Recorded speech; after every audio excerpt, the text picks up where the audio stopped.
Action. Bonjour à tous, c'est l'épisode 2 du podcast d'Hippopo. Pour ceux qui ne connaissent pas, on pose des chaises dans la rue, on parle avec des gens qui font des trucs. Aujourd'hui, je suis avec Gabriel. Enchanté. On s'est rencontrés quand j'ai filmé le making-of de sa première collection pour sa marque E-Time. Et depuis, on a fait plusieurs trucs. Il nous a même fait des t-shirts en sérigraphie pour le 1000. Mais il a aussi lancé 2 collections avec E-Time. Et récemment, il s'est aussi mis au DJ. 3 Il y en a eu 3, il y en a eu une 3 avant. collections. Ouais, j'en ai pas trop voulu, Là, on tout en parlera. Ouais. Ok, vas-y.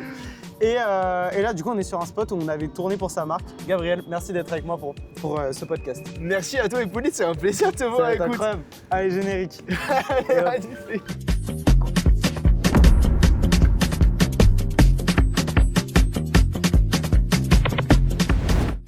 Donc, pour nous deux, on s'est rencontrés donc, quand je suis venu pour faire le making-of. Ouais. Donc, c'était Noé qui m'a branché sur ce plan. Ouais. Et c'était pour faire le making-of d'une de Time, en La fait. grosse vidéo. C'est ça. Et une vidéo, du coup, qu'on a fait pour le 1000, qui est dispo juste là. Là, je vous mets le petit truc qui apparaît.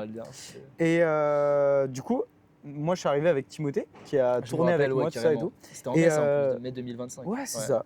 Et tu t'attendais à quoi quand on est arrivé pour filmer tout ça? En vrai, je savais même pas à quoi m'attendre, en vrai de vrai. C'est juste, j'avais proposé qu'on fasse les backstage, vu qu'on avait déjà fait ça l'année d'avant, pour un autre projet, le premier projet de la marque. Et on avait vraiment fait à la caméra VHS, on avait tout filmé. Okay. Et quand j'ai revu, donc la vidéo est en privé aujourd'hui. Donc c'est une vidéo juste pour les potes, on a le lien, je pourrais te le passer si tu veux. C'est trop bien, ouais. Et même pouvoir la mettre en public. Et en fait, quand on la revoit, c'est des souvenirs de fou furieux, tu vois. Vraiment, c'est tellement émouvant de voir ce qu'on a vécu en une journée. Et je me suis dit, il faut qu'on remette ça au propre, qu'on fasse ça à nouveau. Et du coup, j'ai dit à Noé, et il m'a parlé de toi. Et du coup, carrément, il m'a branché avec vous, vous êtes venus. C'est ça. Et en vrai, je me suis dit, vas-y, on va faire un truc chill. Et moi, je pensais que vous allez juste filmer à la caméra et tout, ça allait être tranquille. Okay. Je vois comment il commence à me ramener 2 mecs et tout, vous commencez à vous poser avec vos caméras et tout. Caméra, micro et tout. Non, c'était vraiment bien, c'était vraiment cool. Et mec, bête de rencontre, j'étais trop content de découvrir. C'était vraiment trop bien. Mais en fait, de rencontrer des lycéens comme ça qui ont des projets tu vois, en commun, quand on rencontre et tout des gens, c'est toujours trop cool. Et le podcast, il est aussi là pour ça, tu vois, on parle des projets et tout. Créer des liens sociaux, c'est trop bien. Et c'était vraiment trop cool. On avait kiffé tout ce tournage et en vrai, c'était quand même assez pro. Alors qu'à la base, tu vois, on est quand même lycéens et tout, mais c'était quand même assez pro. On est arrivé direct, on a fait un tournage dans un cinéma. Le Max Linder, hein. C'est ça. Énorme. Gros shout-out à Achille et à Thibaut Cartero. C'est ça qui ont réussi à nous débloquer ça. Et après, on a fait dans la rue, on a fait un shooting ici. Donc ça a été sur 2 jours de tournage à peu près. Ouais, on n'a pas tout fait la même journée, c'était sur 2 jours. Ouais, la plupart du contenu en 2 jours. Hein. Ouais, c'est ça, c'était un truc de ouf. Et c'était super intense. Ouais. Et le deuxième, le pire, c'est que je me rappelle, tu sais, le jour des shootings, on a fait tous les shootings en une journée. Mec, c'était le lendemain de la demi-finale de Ligue des Champions. Ouais, je sais que j'ai croisé Noé la veille. Je crois que t'étais avec lui. Ouais, j'étais avec lui. Mec, on s'est croisé la veille à côté des champs. aux Champs-Élysées. Je vois passer devant moi en courant. J'étais mort de rire. Je me dis, demain, il est foutu. C'était énorme. Et puis on était fatigués. On était tous éteints, je me rappelle. Et donc là, on était dans un appart. On a fait un shooting. C'était chez toi. On a fait un shooting. Sur fond bleu et blanc. Ouais, c'est ça. Après, on est sorti et on est venu en fait ici. Et on a fait plein de trucs. Et là-dessus, en fait, on fait donc des photos pour les posts, le site, des TikTok. Nous, du coup, à côté, on faisait le making-of. Et en vrai, t'avais ramené plein de potes à toi. Et donc, c'était trop bien. C'était vraiment des bars et tout. Vraiment cool. Et voilà, donc ça a été vraiment c'était un super moment. C'était que des bêtes de souvenirs, j'ai trop kiffé. Et même des rencontres, c'était exceptionnel les rencontres que j'ai faites. Hein. Je me suis grave rapproché de gens, tu vois par exemple Félix et tout, les mannequins donc. Ouais, bien sûr. Et même leur cas, ça me permettait de revoir un peu ces gens que je voyais plus tellement. Ouais, donc tous ceux qui étaient présents pour faire les photos. C'est ça. Et tu prends Louise par exemple, Louise qui est des mannequins. Je la connaissais pas Louise quand elle est venue. En gros, Louise est venue le jour. Mais oui, c'est vrai, mais c'est Noé qui. Je lui avais jamais parlé auparavant. Ah ouais. Ouais, et Noé me dit, il y a une fille et tout, elle travaille un peu dans le cinéma, elle fait Ah, mais c'est ça, il l'avait branché là-dessus. Il avait branché, elle est venue en retard, comme d'habitude, à chaque fois elle vient en retard. Ok. Et elle est venue, et je sais pas, le feeling est passé direct, on s'est tous amusés. Et c'est trop cool. Aujourd'hui, pour moi, je la considère comme de mes meilleurs amis, tu vois. Ah ouais, ok. Et ça crée des amitiés comme ça. C'est trop beau, vraiment. J'adore. C'est vraiment ça, super bien fait. C'est tellement bien. Et en vrai, ce qui est dingue, c'est que tu vois, le jour où on a tourné tout ça au Max Linder, mec, le scénario, je sais même pas si je vous ai dit, mais c'était pas du tout ça à la base qu'on a tourné. Ah ouais. Mec, c'était jamais ça. C'était un bordel. En fait, c'est passé un bordel. Parce qu'attends, à la base, là, ce qui est sorti, donc c'est un mec qui rentre, qui vient voir un film. Cette vidéo n'a aucun sens. L'idée c'était de mettre des vêtements mais de faire une sorte de teasing. La vidéo a fait genre 14 000 vues, elle n'a aucun sens quand je la vois. Je me dis putain mais qu'est-ce que j'ai raconté dedans? Oh là là, bah au moins les pièces sont là. Hein. Mais à la base c'était vraiment le but, on avait un bête de script et tout. On se dit ça allait être incroyable, vidéo qui allait faire 100 000, 200 000 vues et tout. Vraiment, non, vraiment, il y avait un bête de projet. Ok. Et on arrive, je sais pas, on arrive tous avec du retard, tous les mannequins ont 1 heure de retard. Tout le monde. Le cinéma, on me dit, ouais, vous avez 2 heures en moins dans votre créneau et tout. Ouais. On n'a plus qu'1 heure et demie pour tourner là-bas. Et l'éclairage, on savait même pas gérer, on s'est imaginé des trucs. Il y avait 3 étages, on s'entendait plus, personne ne se perdait et tout. Il y avait les mannequins qui commençaient à se battre pour rigoler, c'était vraiment dégueulasse. C'était impressionnant. C'était grave drôle en vrai. Et au final, on a tout improvisé, on a quasiment improvisé toutes les scènes. Et il y avait un bec de résultat, pour expliquer, en fait, c'était pour une collection, donc ce qu'on appelle un drop en fait quand ça sort et tout. C'était donc il y avait quoi? Il y avait le jean avec les broderies fleurs, enfin roses. Il y avait le t-shirt. Le t-shirt, dont tout le monde me parle alors que c'est vraiment une pièce sur laquelle j'ai moins communiqué. Mais si, mais le t-shirt c'était avec grand logo rouge devant et derrière un petit mot comme ça. Just a Rose, le nom de la collection, une étiquette qui était grave cool dedans. Ouais, l'étiquette incroyable aussi. Et il y avait aussi un long sleeve du coup. Le long sleeve. Et pour expliquer aussi, le t-shirt c'est un truc que quand même t'as fait dans ta chambre. Ouais. Enfin, tu reçois le t-shirt, il est vierge, tu le découpes en bas. Après, tu fais passer en sérigraphie, donc tu tires et tout. C'est quand même un travail de fou que tu as fait chez toi, genre. Mec, en vrai, j'ai jamais dit, mais la sérigraphie, c'est tellement peu rentable à mon échelle. Ah ouais? Bah, en fait, même vendre des t-shirts à 20 €, c'était une perte de fou, mais 30 €, enfin, c'est. Vu qu'en fait, il y a le prix de la base. Tu les as vendus à combien? Tu les as vendus à 30? Là, j'ai vendu à 30 €. Ouais, c'est ça, 30 €. Mais le temps que je passais derrière. C'est déjà pas cher pour un. En fait, le temps que je passais derrière, c'est du full made in France quasiment, tu vois. Et ça fait que, en fait, c'est un travail de malade, c'est du temps que je passe et tout. Bah, de fou. Pour des quantités très basses et des petits volumes. Mais c'est un gros kiff, tu vois. Et en fait, c'est incroyable parce que tu sais, t'es au contact de la pièce que le client va apporter. Et dire que, et même pour le client, te dire que le mec qui a créé la marque, qui a designé tout ça, bah, c'est lui qui a fait ta pièce. C'est trop stylé, je trouve. C'est un truc de ouf. Et puis après, tu te bats dans la rue et en fait, les gens ils portent le truc que t'as fait et tout. Ouais, c'est trop kiffant, c'est trop bien. Tellement kiffant. Et même, ça crée des liens sociaux de fou, tu vois. Je me rappelle, dès que les gens ils portent la marque, j'ai des potes à chaque fois, ils la reconnaissent et tout, ils leur parlaient et tout. J'avais une pote, Adèle, qui m'a dit l'autre jour, elle a fait CJDC, tu vois, journée d'historien. Ok, bien sûr. Et là-bas, elle a reconnu une meuf qu'elle ne connaissait pas du tout, qui portait le long sleeve, tu vois. Et du coup, elle a dit, ah, mais tu connais Gabriel et tout, tu vois, ils ont commencé à parler comme ça. C'est trop bien, mec. C'est un truc de ouf. Ça crée des liens sociaux et j'ai eu 1000 histoires comme ça, c'est trop kiffant. Mais oui, c'est dès que tu fais des projets comme ça où les gens le portent, les gens en fait. C'est presque la meilleure pub, c'est presque que les gens le portent en fait. Ouais, c'est clairement ça, clairement. Et du coup, pour revenir au teasing, donc il y avait ces pièces-là à présenter. Là, l'idée c'était de faire une sorte de court-métrage, un teaser en gros. Ouais, c'est ça. Avec une sorte d'histoire à la base. Pour annoncer la collection de maîtres un peu, ça. Ok, et du coup, c'est ça qu'on a tourné. Et au milieu de ça, on faisait des shootings dans les lieux sur lesquels on tournait. Ouais. En gros, c'est ça. Ouais, c'était le speed. Moi, je me rappelle dans le ciné, ça m'a dit. Moi, j'étais là pour le making-of. Ça m'a dit ouais, c'est bon, t'as une caméra, vas-y, go, shooting. J'ai fait ok, shooting. Oui, j'avais jamais fait de shooting de ma vie. Jamais fait de shooting de ma vie. J'ai géré comme un mal. Et c'était passé, mais ça. C'était quelque chose. En vrai, c'était plutôt cool. Mais c'était fatigant sur le moment. En fait, maintenant, j'ai réussi à dépasser ça, tu vois. Mais c'est un moment où c'est très prenant mentalement.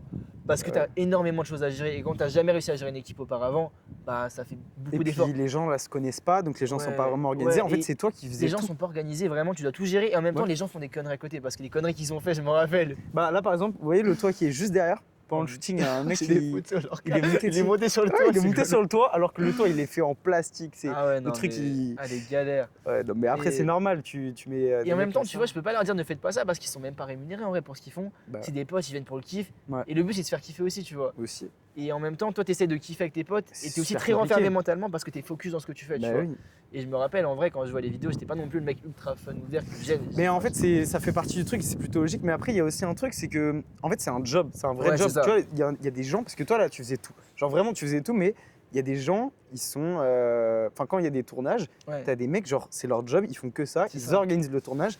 T'en as, ils gèrent le tournage sur le moment même, ils sont pas tout seuls, tu vois. Et toi, tu faisais tout seul, donc c'est logique. Et après, c'est compliqué de gérer. C'était une grande aide de vous deux, toi et Timothée, Noé.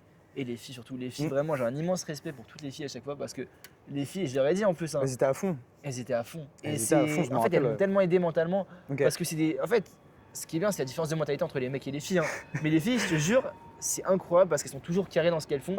Et quand elles font quelque chose, elles le font bien, tu vois. Et tu vas pas leur redire 2 fois et tout, elles ont compris, etc. C'est même elles qui commencent un peu à te critiquer parce que tu fais de la merde. Mais ça te remet les idées un peu en place. En fait, en vrai, je trouve, là ça va faire un peu, ça va nous dire BDG et tout, mais je trouve un peu que. C'est pas grave, en vrai, de vrai, on mettra mon Insta ici. En vrai, je trouve que à nos âges, enfin, moi maintenant, peut-être un peu genre les dernières années, les meufs avaient quand même plus de maturité. Ouais, clairement. Genre quand même plus de maturité sur les projets, en tout cas, enfin sur ce genre de trucs, tu vois. Ouais, et c'est vrai que quand tu as certaines personnes dans tes projets, ça aide beaucoup, tu vois.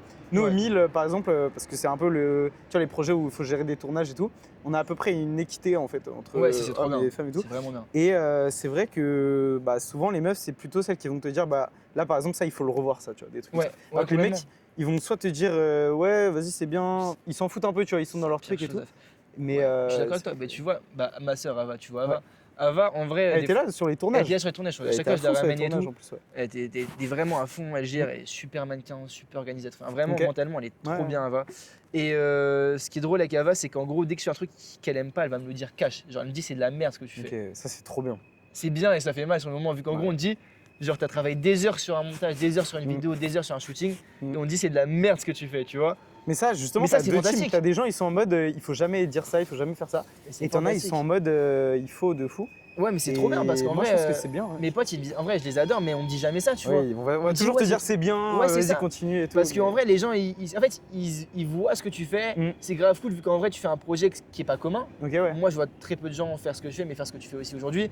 Et du coup, les gens sont souvent peut-être, je sais pas, impressionnés ou quoi que ce soit. Et donc, ils vont pas forcément te faire la remarque de c'est pas bien. C'est vrai. Et alors que ma soeur, qui vit constamment avec moi, qui en a marre de moi souvent aussi, elle va me dire en vrai si elle aime pas ce que je fais. Et des fois, ça te remet en place et tu te dis, mais attends, mais c'est vraiment nul ce que j'ai fait, en vrai, elle a raison. Et parce que parfois, t'as des gens, ils te disent, ouais, ton projet, il est cool et tout. Ou en tout cas, ouais, c'est énorme pour ton âge et tout. Mais en fait, des fois, il y en a, ils ont même pas compris le projet ou quoi. Et en fait, quand tu reçois parfois des vraies critiques de personnes qui vont te dire, ah putain, ça, j'ai compris le regard là-dessus et tout. Là, en fait, tu captes que la personne a vraiment regardé et tu vois si c'est bien ou pas. Et parce que des fois, tu vois, puisqu'on est, en vrai, on est assez jeune pour beaucoup de projets qu'on a fait. On va souvent nous dire ouais pour vos âges c'est un truc de ouf, on va nous booster de fou, de malade, même si des fois t'as des trucs qui sont pas ouf. Des fois on fait de la merde honnêtement. Moi ça me saoule, en vrai moi ça me saoule, genre ça c'est le genre de truc de quand on me dit ouais c'est bien pour ton âge et tout. Ok, mais moi j'ai pas envie que ce soit bien pour mon âge. J'ai envie qu'on considère comme un mec de mon âge, tu vois. Voilà, c'est ça. C'est considère-moi. En fait, c'est comme si on place un niveau, genre une échelle à laquelle on devrait arriver à notre âge, tu vois. C'est ça, mais au final on te place dans une case et t'aimerais bien dans la case de dessus, tu vois. On va jamais te dire. De fou. Je sais pas si t'es un rappeur underground, t'es bon pour un rappeur underground. Mais les mecs, je veux devenir mainstream, tu vois. Je veux avoir de la popularité, du buzz, tu vois. C'est le même truc. C'est vraiment. Si on te limite, si la connaissance limitante un peu, c'est pas grave. Et ça me rappelle quoi? Ça me rappelle ma première critique en vrai. Je pense que c'était vraiment, enfin une des premières. C'est au tout premier drop, donc avant le Just a Rose. C'était un t-shirt que j'avais sorti en sérigraphie et tout, c'était trop bien. Ok, incroyable. Et non, même avant ça, encore plus. Attends, t'as sorti donc sur la collection d'avant, c'était le t-shirt Cagoule. Cagoule, c'est ça. J'ai un pote là, Timothée là, il le porte tout le temps, il le ponce. C'est vrai qu'il est là, j'avais oublié, il l'avait. Ouais, il est incroyable. Tu sais qu'il est incroyable ce t-shirt. Mais lui, je reverrai trop. Enfin, tu vois, si tu veux refaire une collection et tout, je refaire un truc un peu en mode archive et tout, lui il serait incroyable. Mais c'est vrai qu'il marcherait bien, juste que je change la base et tout. Mais j'ai cassé le cadre.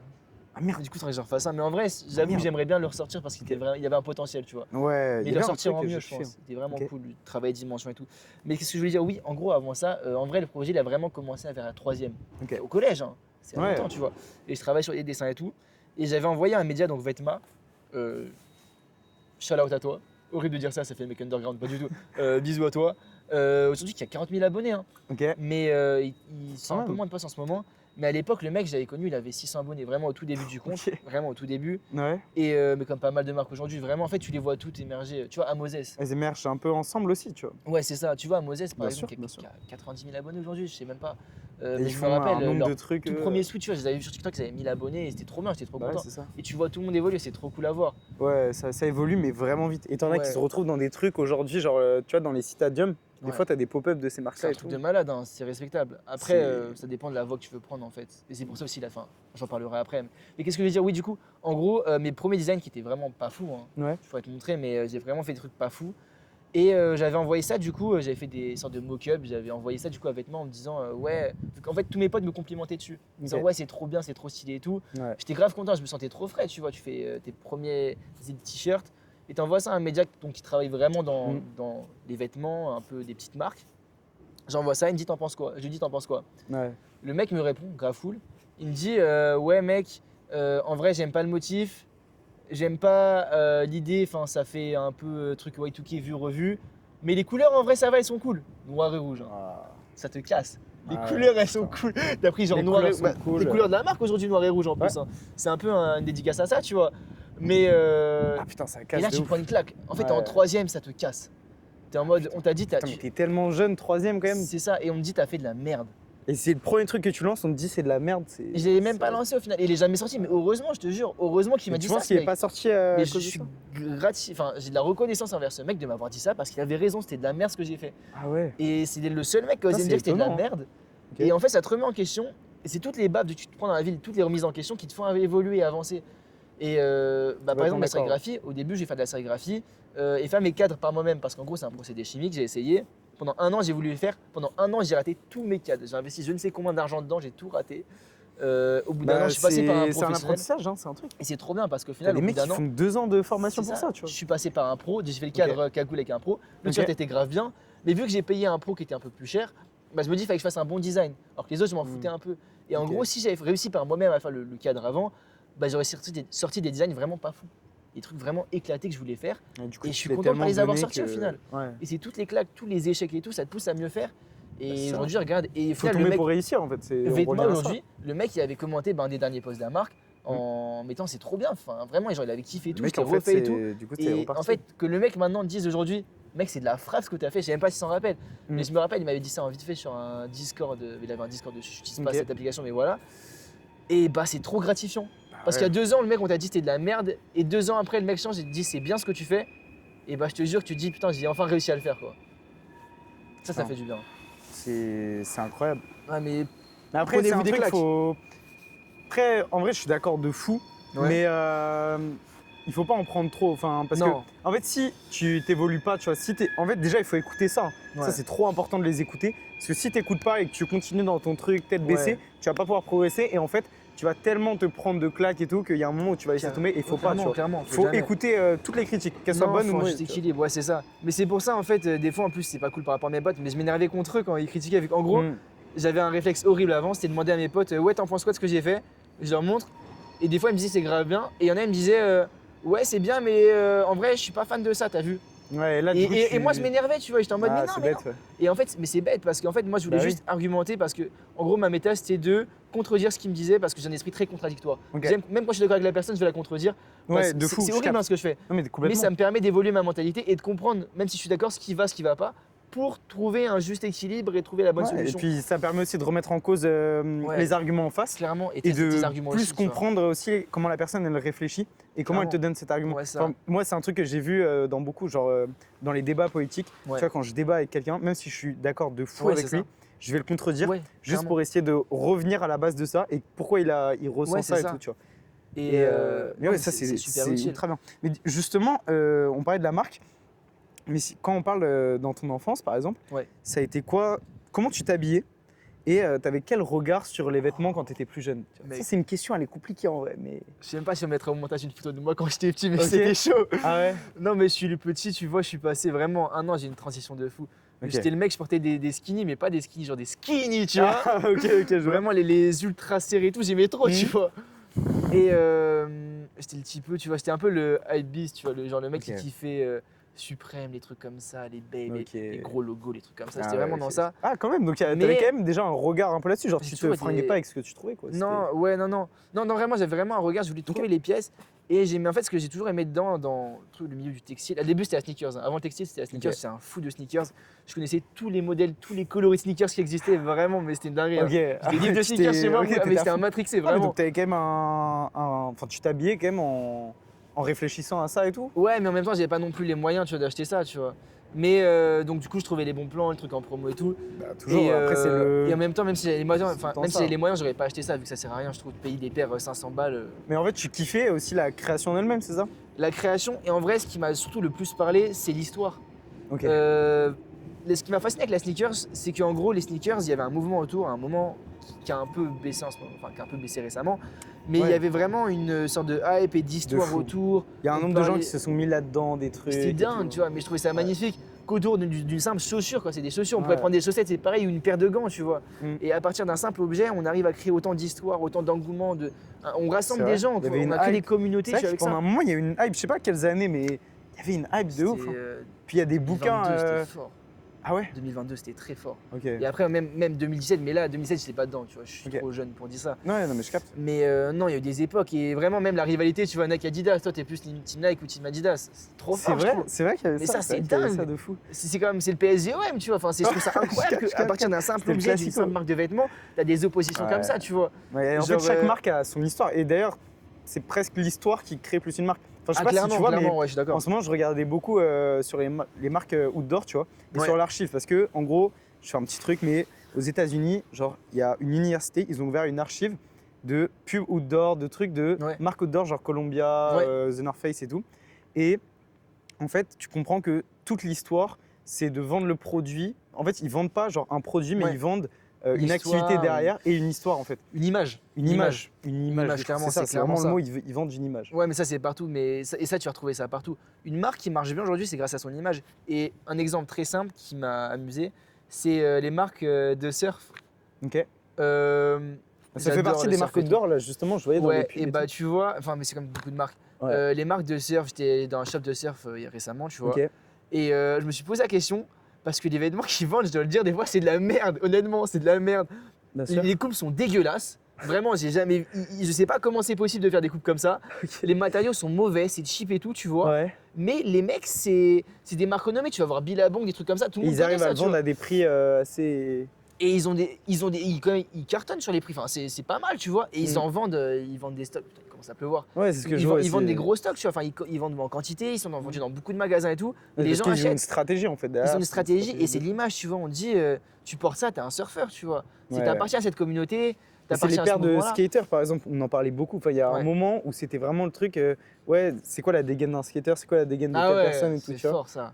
Mais du coup, ça veut dire que, en fait, ils ont attribué le produit à une activité ou à quelque chose, tu vois. Clairement. Et on peut voir ça avec les tendances aussi des vêtements. Tu vois, les jeans de plus en plus larges, à un moment avec les baggy et tout, on prenait le jean skater par excellence parce que il y avait le mouvement des skaters, tu vois. J'ai commencé à skater à un moment. Et et en fait, après, tu essaies même de te mettre un peu dans l'activité. Les gens veulent appartenir à un mouvement, à une communauté, à une histoire. Et on te dit, quand tu l'achètes, tu vas appartenir à ça parce que tu as la même dégaine que tel truc, même si t'es en ville, bah, tu vas acheter des trucs d'alpiniste parce que tu as vu une Oxtag en haut de l'Everest avec des trucs comme ça. Et c'est plus sexy de dire que je suis un skater que je suis un mec qui porte un skinny et basta, tu vois. Bien sûr. En vrai, aucun problème avec les skinny, mais juste que les gens, ils veulent se sentir dans un groupe, dans une famille. Et c'est ça qui est fort. Et les marques de vêtements qui marchent bien aujourd'hui, c'est les marques qui créent un mouvement. Qui crée une image, un mouvement avec une grande histoire. Et tu vois, une marque que je respecte énormément aujourd'hui, c'est Eni. Une marque indépendante. Léo.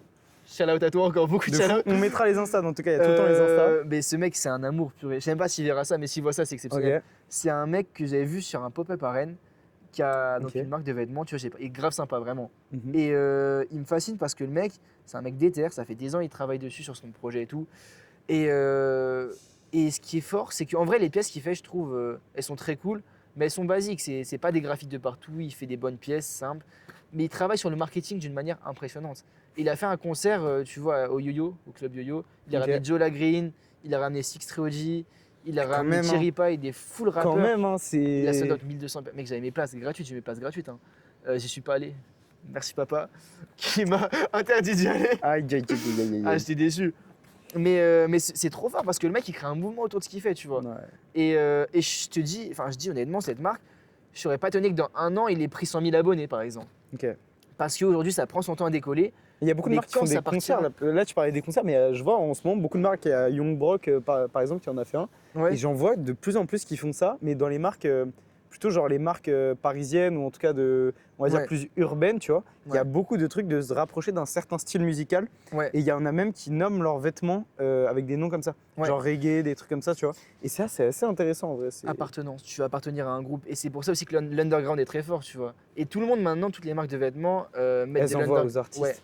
Elles envoient aux artistes. C'est vrai, les artistes ils portent des trucs et d'un seul coup, ou quand tu es égérie d'une marque, mais tous les artistes sont égérie de marque. Mais ce qui est fort avec l'underground en fait, et c'est le meilleur investissement aujourd'hui. Enfin, je dis underground, il faut pas dire ça. Même ton pote il a dit ça dans le podcast et tout, tu vois. Enfin, faut pas caractériser comme ça. Faut pas dire ça. Mais c'est quand même, on peut dire qu'il y a un mouvement underground entre guillemets. Enfin, il y a je sais pas comment on pourrait nommer ça, mais il y a vraiment une sphère qui est en train de se former, et qui se forme depuis un peu de temps, qui est très forte. De nouvelle génération aussi. De nouvelles générations, de nouveaux talents qui sont trop forts. Et qui apportent une nouvelle vague de choses qui est super forte. Et ce qui est dingue, c'est qu'en fait, il crée un mouvement, mais qui est ultra soudé, vraiment.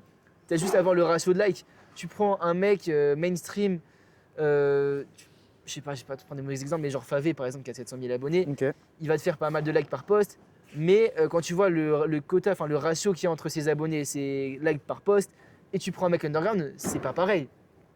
Tu prends des mecs, tu prends Bedri, tu prends 6FOG, les mecs en 5 minutes ils vont te faire je sais pas combien, même Zola Green c'est trop fort. La Fève, meilleur exemple. Ce mec, genre il a 220 000 abonnés, j'ai regardé l'autre jour, son dernier post il a fait 90 000 likes. Un abonné sur 2 à liker, tu vois. C'est beaucoup. Il a 27 000 reposts en story, enfin c'est un truc de malade. Et c'est un mouvement qui est trop soudé, tu vois. Et c'est pour ça que les gens misent dessus, parce que c'est une communauté qui est très branchée digital et tout. Et c'est pour ça qu'en fait les gens veulent investir dessus, c'est que c'est trop fort. Il y a un mouvement autour et c'est magnifique. C'est incroyable. Mais pour revenir à E-Time, je me suis un peu dallé, non mais c'était ultra intéressant justement, j'ai kiffé, c'est pour ça que je t'ai essayé d'y aller. E-Time, le nom, ça veut dire quoi pour toi et comment t'as eu cette idée de E-Time? Comment t'as eu l'idée de ce nom? Mec, ça, j'aime bien en parler. Ça a débuté à ma maison de vacances un peu, enfin chez ma mamie, tu vois, à La Baule. Ok, à La Baule. Et en fait, j'étais chez moi et je dessinais des paires de sneakers, ça commence de là à la base, tu vois. J'avais reproduit ma paire de Jordan 1, tu vois, une paire de Jordan Mid. Et j'avais mis les couleurs bleu et orange, j'ai pris le bleu majoré, le orange, vu que j'aimais trop ces couleurs. RF Yves Saint Laurent, c'était trop bien, j'avais recoloré comme ça, c'était trop cool. Donc c'était presque en fait presque du design en fait. Ouais, c'était vraiment ça, en vrai c'était grave. Tu l'as inventé, c'est pas un truc que t'as reproduit, tu l'as inventé aussi. Ouais, bah j'ai refait les couleurs, tu vois. Bon. Et après, du coup, à partir de ça, j'ai fait un petit t-shirt à côté, je me dis, faut que je mette un t-shirt avec. Et je reprends les couleurs et tout, et je me dis, attends, faut qu'il y ait un nom de marque pour ça, tu vois. Et du coup, je commence à écrire Time. Time partout, je fais un logo un peu bizarre. Donc le temps quoi, mais. Temps, vraiment le truc de con, hein, mais c'est. Et ça t'es venu comme ça en même temps, ou je sais pas, en fait, ça me parle tellement en même temps le temps, j'ai tellement de réflexion, il commence à pleuvoir. J'ai tellement de réflexion autour que ça me parle vraiment, tu vois. De fou, ouais. Et putain, c'est tragique ce qui se passe avec la pluie. Et comment dire, et après j'ai eu la réflexion, ça a continué, j'ai laissé ça. Et après je me dis, mais attends, mais Time, je voudrais bien faire une marque de vêtements, mais ça me fait penser à The Time, le journal. Ok.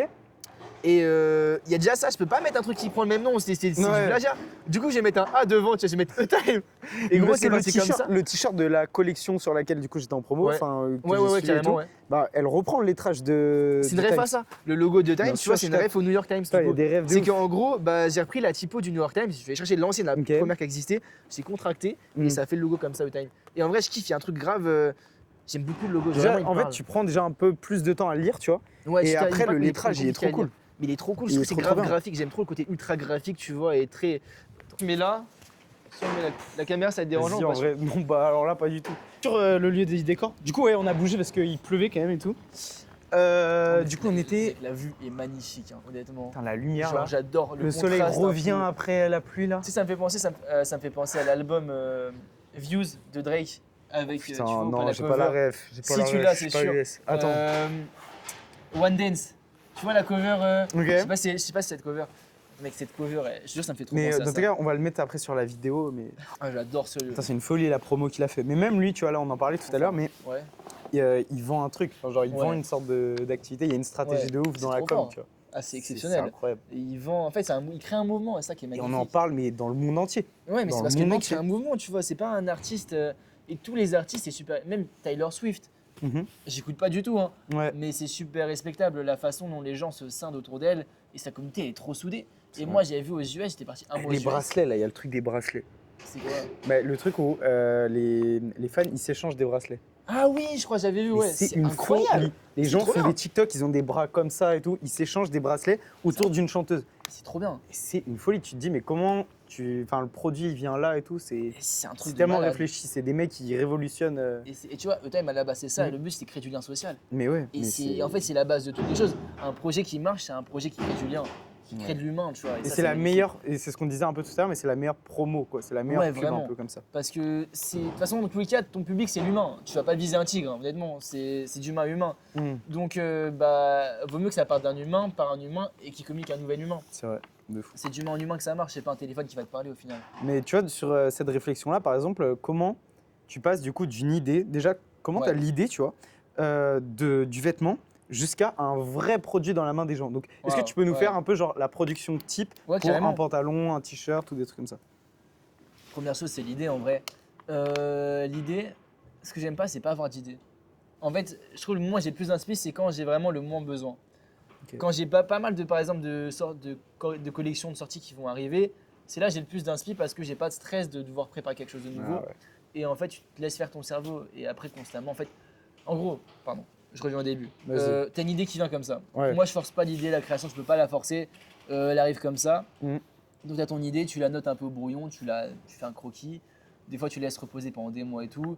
Et des fois, tu vas à fond dessus. Tu vois le jean avec les roses? Ouais, bien sûr, il était incroyable. Une soirée. En une soirée. Alors que le long sleeve qui a vraiment marché, gros, j'ai passé 6 mois dessus. C'est une dinguerie. Non, mais mais ouais, tu tapes des déterres, des trucs. Vraiment, en fait, il y a des moments où tu as un pic d'idées, tu vois. Ouais. C'est un vrai processus créatif, tu as un vrai truc. Ouais, c'est ça. Mais en même temps, en fait, on dit que des fois, ça peut prendre une soirée. Mais au final, c'est toute ta vie. C'est une réflexion de 17 ans au final. C'est ton cerveau, il évolue. Et c'est des mois aussi. Tout ce que tu as vu aussi. Tout ce que tu as vu, tu as vécu. C'est ça qui est magnifique avec la création, ce que j'adore, tu vois. Et du coup, bon, tu as ton idée, tu l'as fait. Tu fais des mock-ups. Un mock-up, c'est un dessin 2D un peu. Okay. Tu fais une modélisation. Après ça, tu réfléchis. Moi, souvent, je laisse un peu l'idée de côté et tu reviens dessus un peu après pour savoir si c'est une bonne idée ou pas. Parce que si tu envoies direct en prod, bah, des fois, c'est juste le pic sous l'adrénaline. Tu te dis c'est trop cool. Au final, tu te rends compte après que c'était pas ouf. Il faut des trucs avant. Surtout quand tu es à petit moyen, il faut que tu fasses gaffe à toutes tes dépenses et tout. Donc, tu laisses ça un peu reposer. Tu reviens dessus, tu l'améliores de temps en temps. Et jusqu'au jour où tu es vraiment satisfait. Quand tu es satisfait, tu fais tes fiches techniques, ton tech pack. Donc en gros, c'est des fiches de 20 pages souvent. Je fais un bout comme ça. Et dedans, j'ai marqué c'est toutes les coupes, c'est toutes les mesures, les couleurs, les matériaux, les graphismes. Vraiment tous les détails. Et c'est très long en vrai à faire. Parce que personne personnellement m'a appris à faire ça, tu vois. C'est pas pro, tu fais tout avec tes. C'est un truc de ouf. Et ça, mais le mieux, c'est les Américains. Du coup, pour ceux qui veulent se lancer, c'est regardez Eban Corona. C'est un mec de Portland. Et il a fait une vidéo pour faire comment faire un tech pack, tu vois. Et tu recopies un peu, tu t'arranges. C'est compliqué en vrai. C'est compliqué en vrai une fois que tu l'as fait. Il y a des gens qui sont pros, genre les pros. Ouais, il y a des gens qui font payer. Il y a des gens, leur métier c'est faire des tech packs. C'est un truc de malade. En vrai, c'est plutôt logique parce que c'est un métier. C'est vraiment. Ouais, c'est ça. Donc tu fais ton tech pack. Après, des fois, je fais un peu tout seul quand même en vrai. Ouais, je fais tout en vrai. Sauf quand on fait les shootings et vidéos, tu vois. Mais en dehors, En dehors, tu fais tout seul parce que pratiquement la production, la vente, la plupart des trucs. La stratégie de communication, tu l'as fait quand même assez seul, tu vois. Et même en vrai, tu vois, cette collection, j'ai fait les photos. C'est moi qui ai fait les photos et tout, et les vidéos et tout. Donc après, bon, c'est pas les meilleures photos. Je suis un débutant, on va dire. Mais non, en vrai, c'est bien de faire solo. Et par exemple, là, sur cette collection, tu vois, tu nous as mis quand même genre des barres, tu vois, sur la veste. Enfin, t'as mis des trucs qui. Genre, t'as vraiment travaillé quand même la coupe et tout. Tout là, ça, faut l'écrire, tu vois. Genre, Mais ça a pris 9 mois à faire, Vincent. C'est un truc Parce qu'il y a une première version, il y a plusieurs versions des fois, il y a plusieurs prototypes.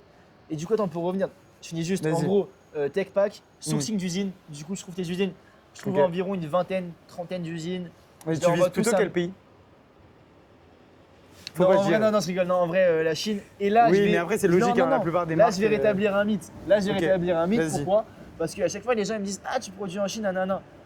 Les mecs, produire au Portugal, c'est pas forcément mieux. Et produire en Europe, c'est pareil. Parce que moi, on m'a dit, c'est ça, les deux gros pays, c'est pour une marque indé, c'est Portugal, Chine. Mais mais les gars, ça m'énerve le bullshit autour de la Chine. Parce qu'en vrai, on a grave l'image de la Chine, on exploite les gens et tout, tu vois. Et en vrai, ça, pour vous dire, c'est que pour souvent, les grosses marques.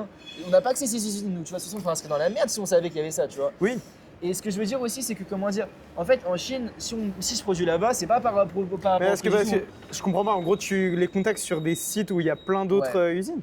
Ouais, attends, du coup, par exemple, Alibaba, les gens en plus, attends, là, je vais rétablir des mythes. Là, je vais rétablir des mythes. Dis-nous Alibaba, pensez pas, c'est genre AliExpress ou je sais pas quoi. Alibaba, en fait, c'est juste une plateforme qui te permet, c'est comme un, je sais pas prendre Vinted, mais un truc comme ça. En gros, c'est juste une plateforme genre, c'est un Instagram, on va dire.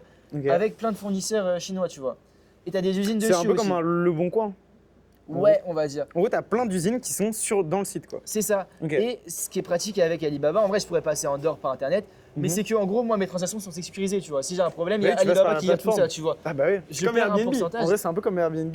Ouais, c'est ça, c'est Airbnb, c'est complètement ça. C'est Airbnb, mais pour tu gères les vêtements. Par là, tu négocies par ça, mais des fois, ça permet de traduire aussi des trucs, mais surtout, ça supervise tout ça. Et sinon, WhatsApp, des fois. WhatsApp aussi, c'est utile. Mais WhatsApp? Ouais, beaucoup utilisent WhatsApp, mais pour les usines en Turquie et tout. Mais après, WhatsApp, en vrai, si j'envoie mon argent, le mec il me bloque, j'ai plus mon argent. Il n'y a aucune garantie. Oui. Surtout qu'un contrat en Chine, les gars, faites gaffe, ça sert à rien de signer des contrats. Honnêtement, les contrats ne servent à rien en Chine. Parce que en vrai, ton contrat ne vaudra rien, même si c'est signé par un avocat, t'es en Chine, mec, t'as aucune chance. Tu vas avoir une procédure de 3 ans pour récupérer, je sais même pas 10%, rien, tu vois. Non, mais c'est sûr. Et pour revenir par rapport aux usines, du coup, en fait, en Chine, des fois, même ça peut coûter plus cher qu'en Europe. Bon, après, ça dépend. Mais ce qui est intéressant, c'est qu'en termes de qualité, c'est souvent mieux des fois qu'en Europe parce qu'ils ont des techniques. En fait, ils ont des machines à plusieurs millions de dollars qu'on n'aurait jamais les moyens de se procurer en Europe. Parce que eux, ça fait des années qu'ils sont dans le secteur. Et à un moment, ils ont une politique qui était assez poussée dans la restriction des prix. Maintenant, ils sont en train d'augmenter leurs prix, du coup. Et oula, c'est pas dérangeant. Plus de ouf. Non, pour la cam, je suis sûr. Mais par exemple, du coup, les mauvaises marques, maintenant, elles commencent à sous-traiter en Afrique. Parce qu'en Afrique, c'est moins cher. Et les usines chinoises commencent à produire en Afrique. Enfin, c'est bizarre, il y a un micmac très bizarre. Et comment dire, pour revenir par rapport aux usines en Chine, en termes d'éthique, produire au Portugal, des fois, c'est pas mieux. Pourquoi? Parce que si on produit un suite 100% coton, le coton, il est fabriqué où? Bah en Chine en fait, parce qu'il n'y a pas de coton en Europe. Il vient des USA ou de la Chine souvent. Donc en fait, t'es bloqué. Dans tous les cas, le système il fait que même si tu veux produire un tout petit truc et tout, t'es bloqué. En fait, même si tu l'achètes de trucs France et tout, bah en fait, il y a une grosse partie qui est déjà faite en Chine, quoi. Donc c'est ça, au final, c'est assemblé en France, mais serait assemblé en Chine, c'est pareil, hein, c'est le même flux. Et en termes de loi, après, c'est vrai que c'est moins. On est trop loin pour contrôler la Chine, mais souvent c'est mieux qu'en France. Après, c'est pas la même culture non plus. Et je suis pas là à défendre parce que c'est vrai, il y a beaucoup aussi de problèmes en Chine, faut le dire. Et donc moi, je fais quand même toujours gaffe à il y a beaucoup à choisir mes usines et voir. Et par exemple, je me rappelle, il y a des usines, tu vois, qui te répondent à 2h du mat quand tu vois l'horaire, il est 2h du mat chez eux, c'est pas normal. Moi, dès que je vois qu'une usine me répond à 23h ou minuit, 2h du mat, t'arrêtes, tu coupes la discussion, t'arrêtes, c'est pas normal. Moi, j'accepte pas qu'un mec… vraiment des règles très strictes. Mais j'accepte pas qu'un mec travaille à cette heure-ci, tu vois. Et qui te réponde le week-end aussi. Dernière usine pour ça, tu vois. La meuf, elle me répondait, enfin c'était une fille, je vois que je parlais, très sympa. Bon, après, quand t'es client, c'est normal. Mais elle te répond pas le week-end. Elle a des heures fixes, surtout qu'on a 10 heures décalage. Donc en fait, mais quand tu vois que c'est carré comme ça, bah t'es content. Même si elle prend plus de temps à te répondre. Tu vois qu'il y a une vraie entreprise derrière, que c'est organisé sous cette forme-là. C'est ça, tu vois que c'est carré. Et quand tu vois les locaux et tout, enfin, c'est pas pareil qu'en Europe, mais c'est toujours mieux. Et en termes de prix, c'est pas non plus. Évidemment que c'est un peu plus avantageux vu que c'est pas le même salaire qu'en France. Mais c'est par rapport aux clients aussi en fait, en vrai. Ah ouais. Oh la pluie de fou. Putain, 2 tournages de là. Parce que déjà, on devait tourner la semaine dernière et on a décalé pour. Tu sais que je suis arrivé ici, mec, genre il y avait une inondation de partout, c'était sale. Non mais là. Et qu'est-ce que je voulais dire? On se décalera là-bas, mais. Ouais. Au pire, on peut aller en haut là. Bah, c'est ce que je suis en train de me dire. Tu qu'on monte? Allez, go. On va monter. Allez, encore décalé. Encore. Putain. Donc. Alors attends, donc le vêtement il va être produit. Quoi? Le vêtement il va être produit sur des usines. Oui, en gros, en fait non, j'envoie un message souvent à 30 usines. Après j'élimine la moitié facilement parce que tu vois, elles te répondent comment, tu vois, enfin, il y a beaucoup de caractéristiques, tu vois avec qui travailler ou pas. Tu continues une discussion et en fait j'arrive facilement à 5 usines à la fin. Et dans les 5, tu vois lesquelles vont te proposer les meilleurs prix. En fait, ça te permet aussi de savoir, tiens, ton collègue il me fait moins cher. Tiens, ton collègue il me propose cet avantage et tout. Donc tu peux naviguer comme ça. Tu fais des sortes de devis en fait pour voir qui. Moi je fais carrément des devis. Et je fais souvent des devis pré-prototype. Parce que souvent les usines vont te dire ouais, il faut faire un prototype d'abord pour avoir le prix. Prototype, c'est une pièce qui est faite en une seule. C'est ça. C'est unique. C'est un prototype. C'est vraiment un prototype. Tu vois, il y en a une seule, genre. C'est ça. Il te l'envoie. Mais ça coûte plus cher que du coup parce que c'est vraiment élaboré pour c'est sur mesure. Et du coup, je leur dis quand même donnez-moi une estimation et tout. Après on discute, etc. Et à partir de ça, souvent je trouve facilement mon usine.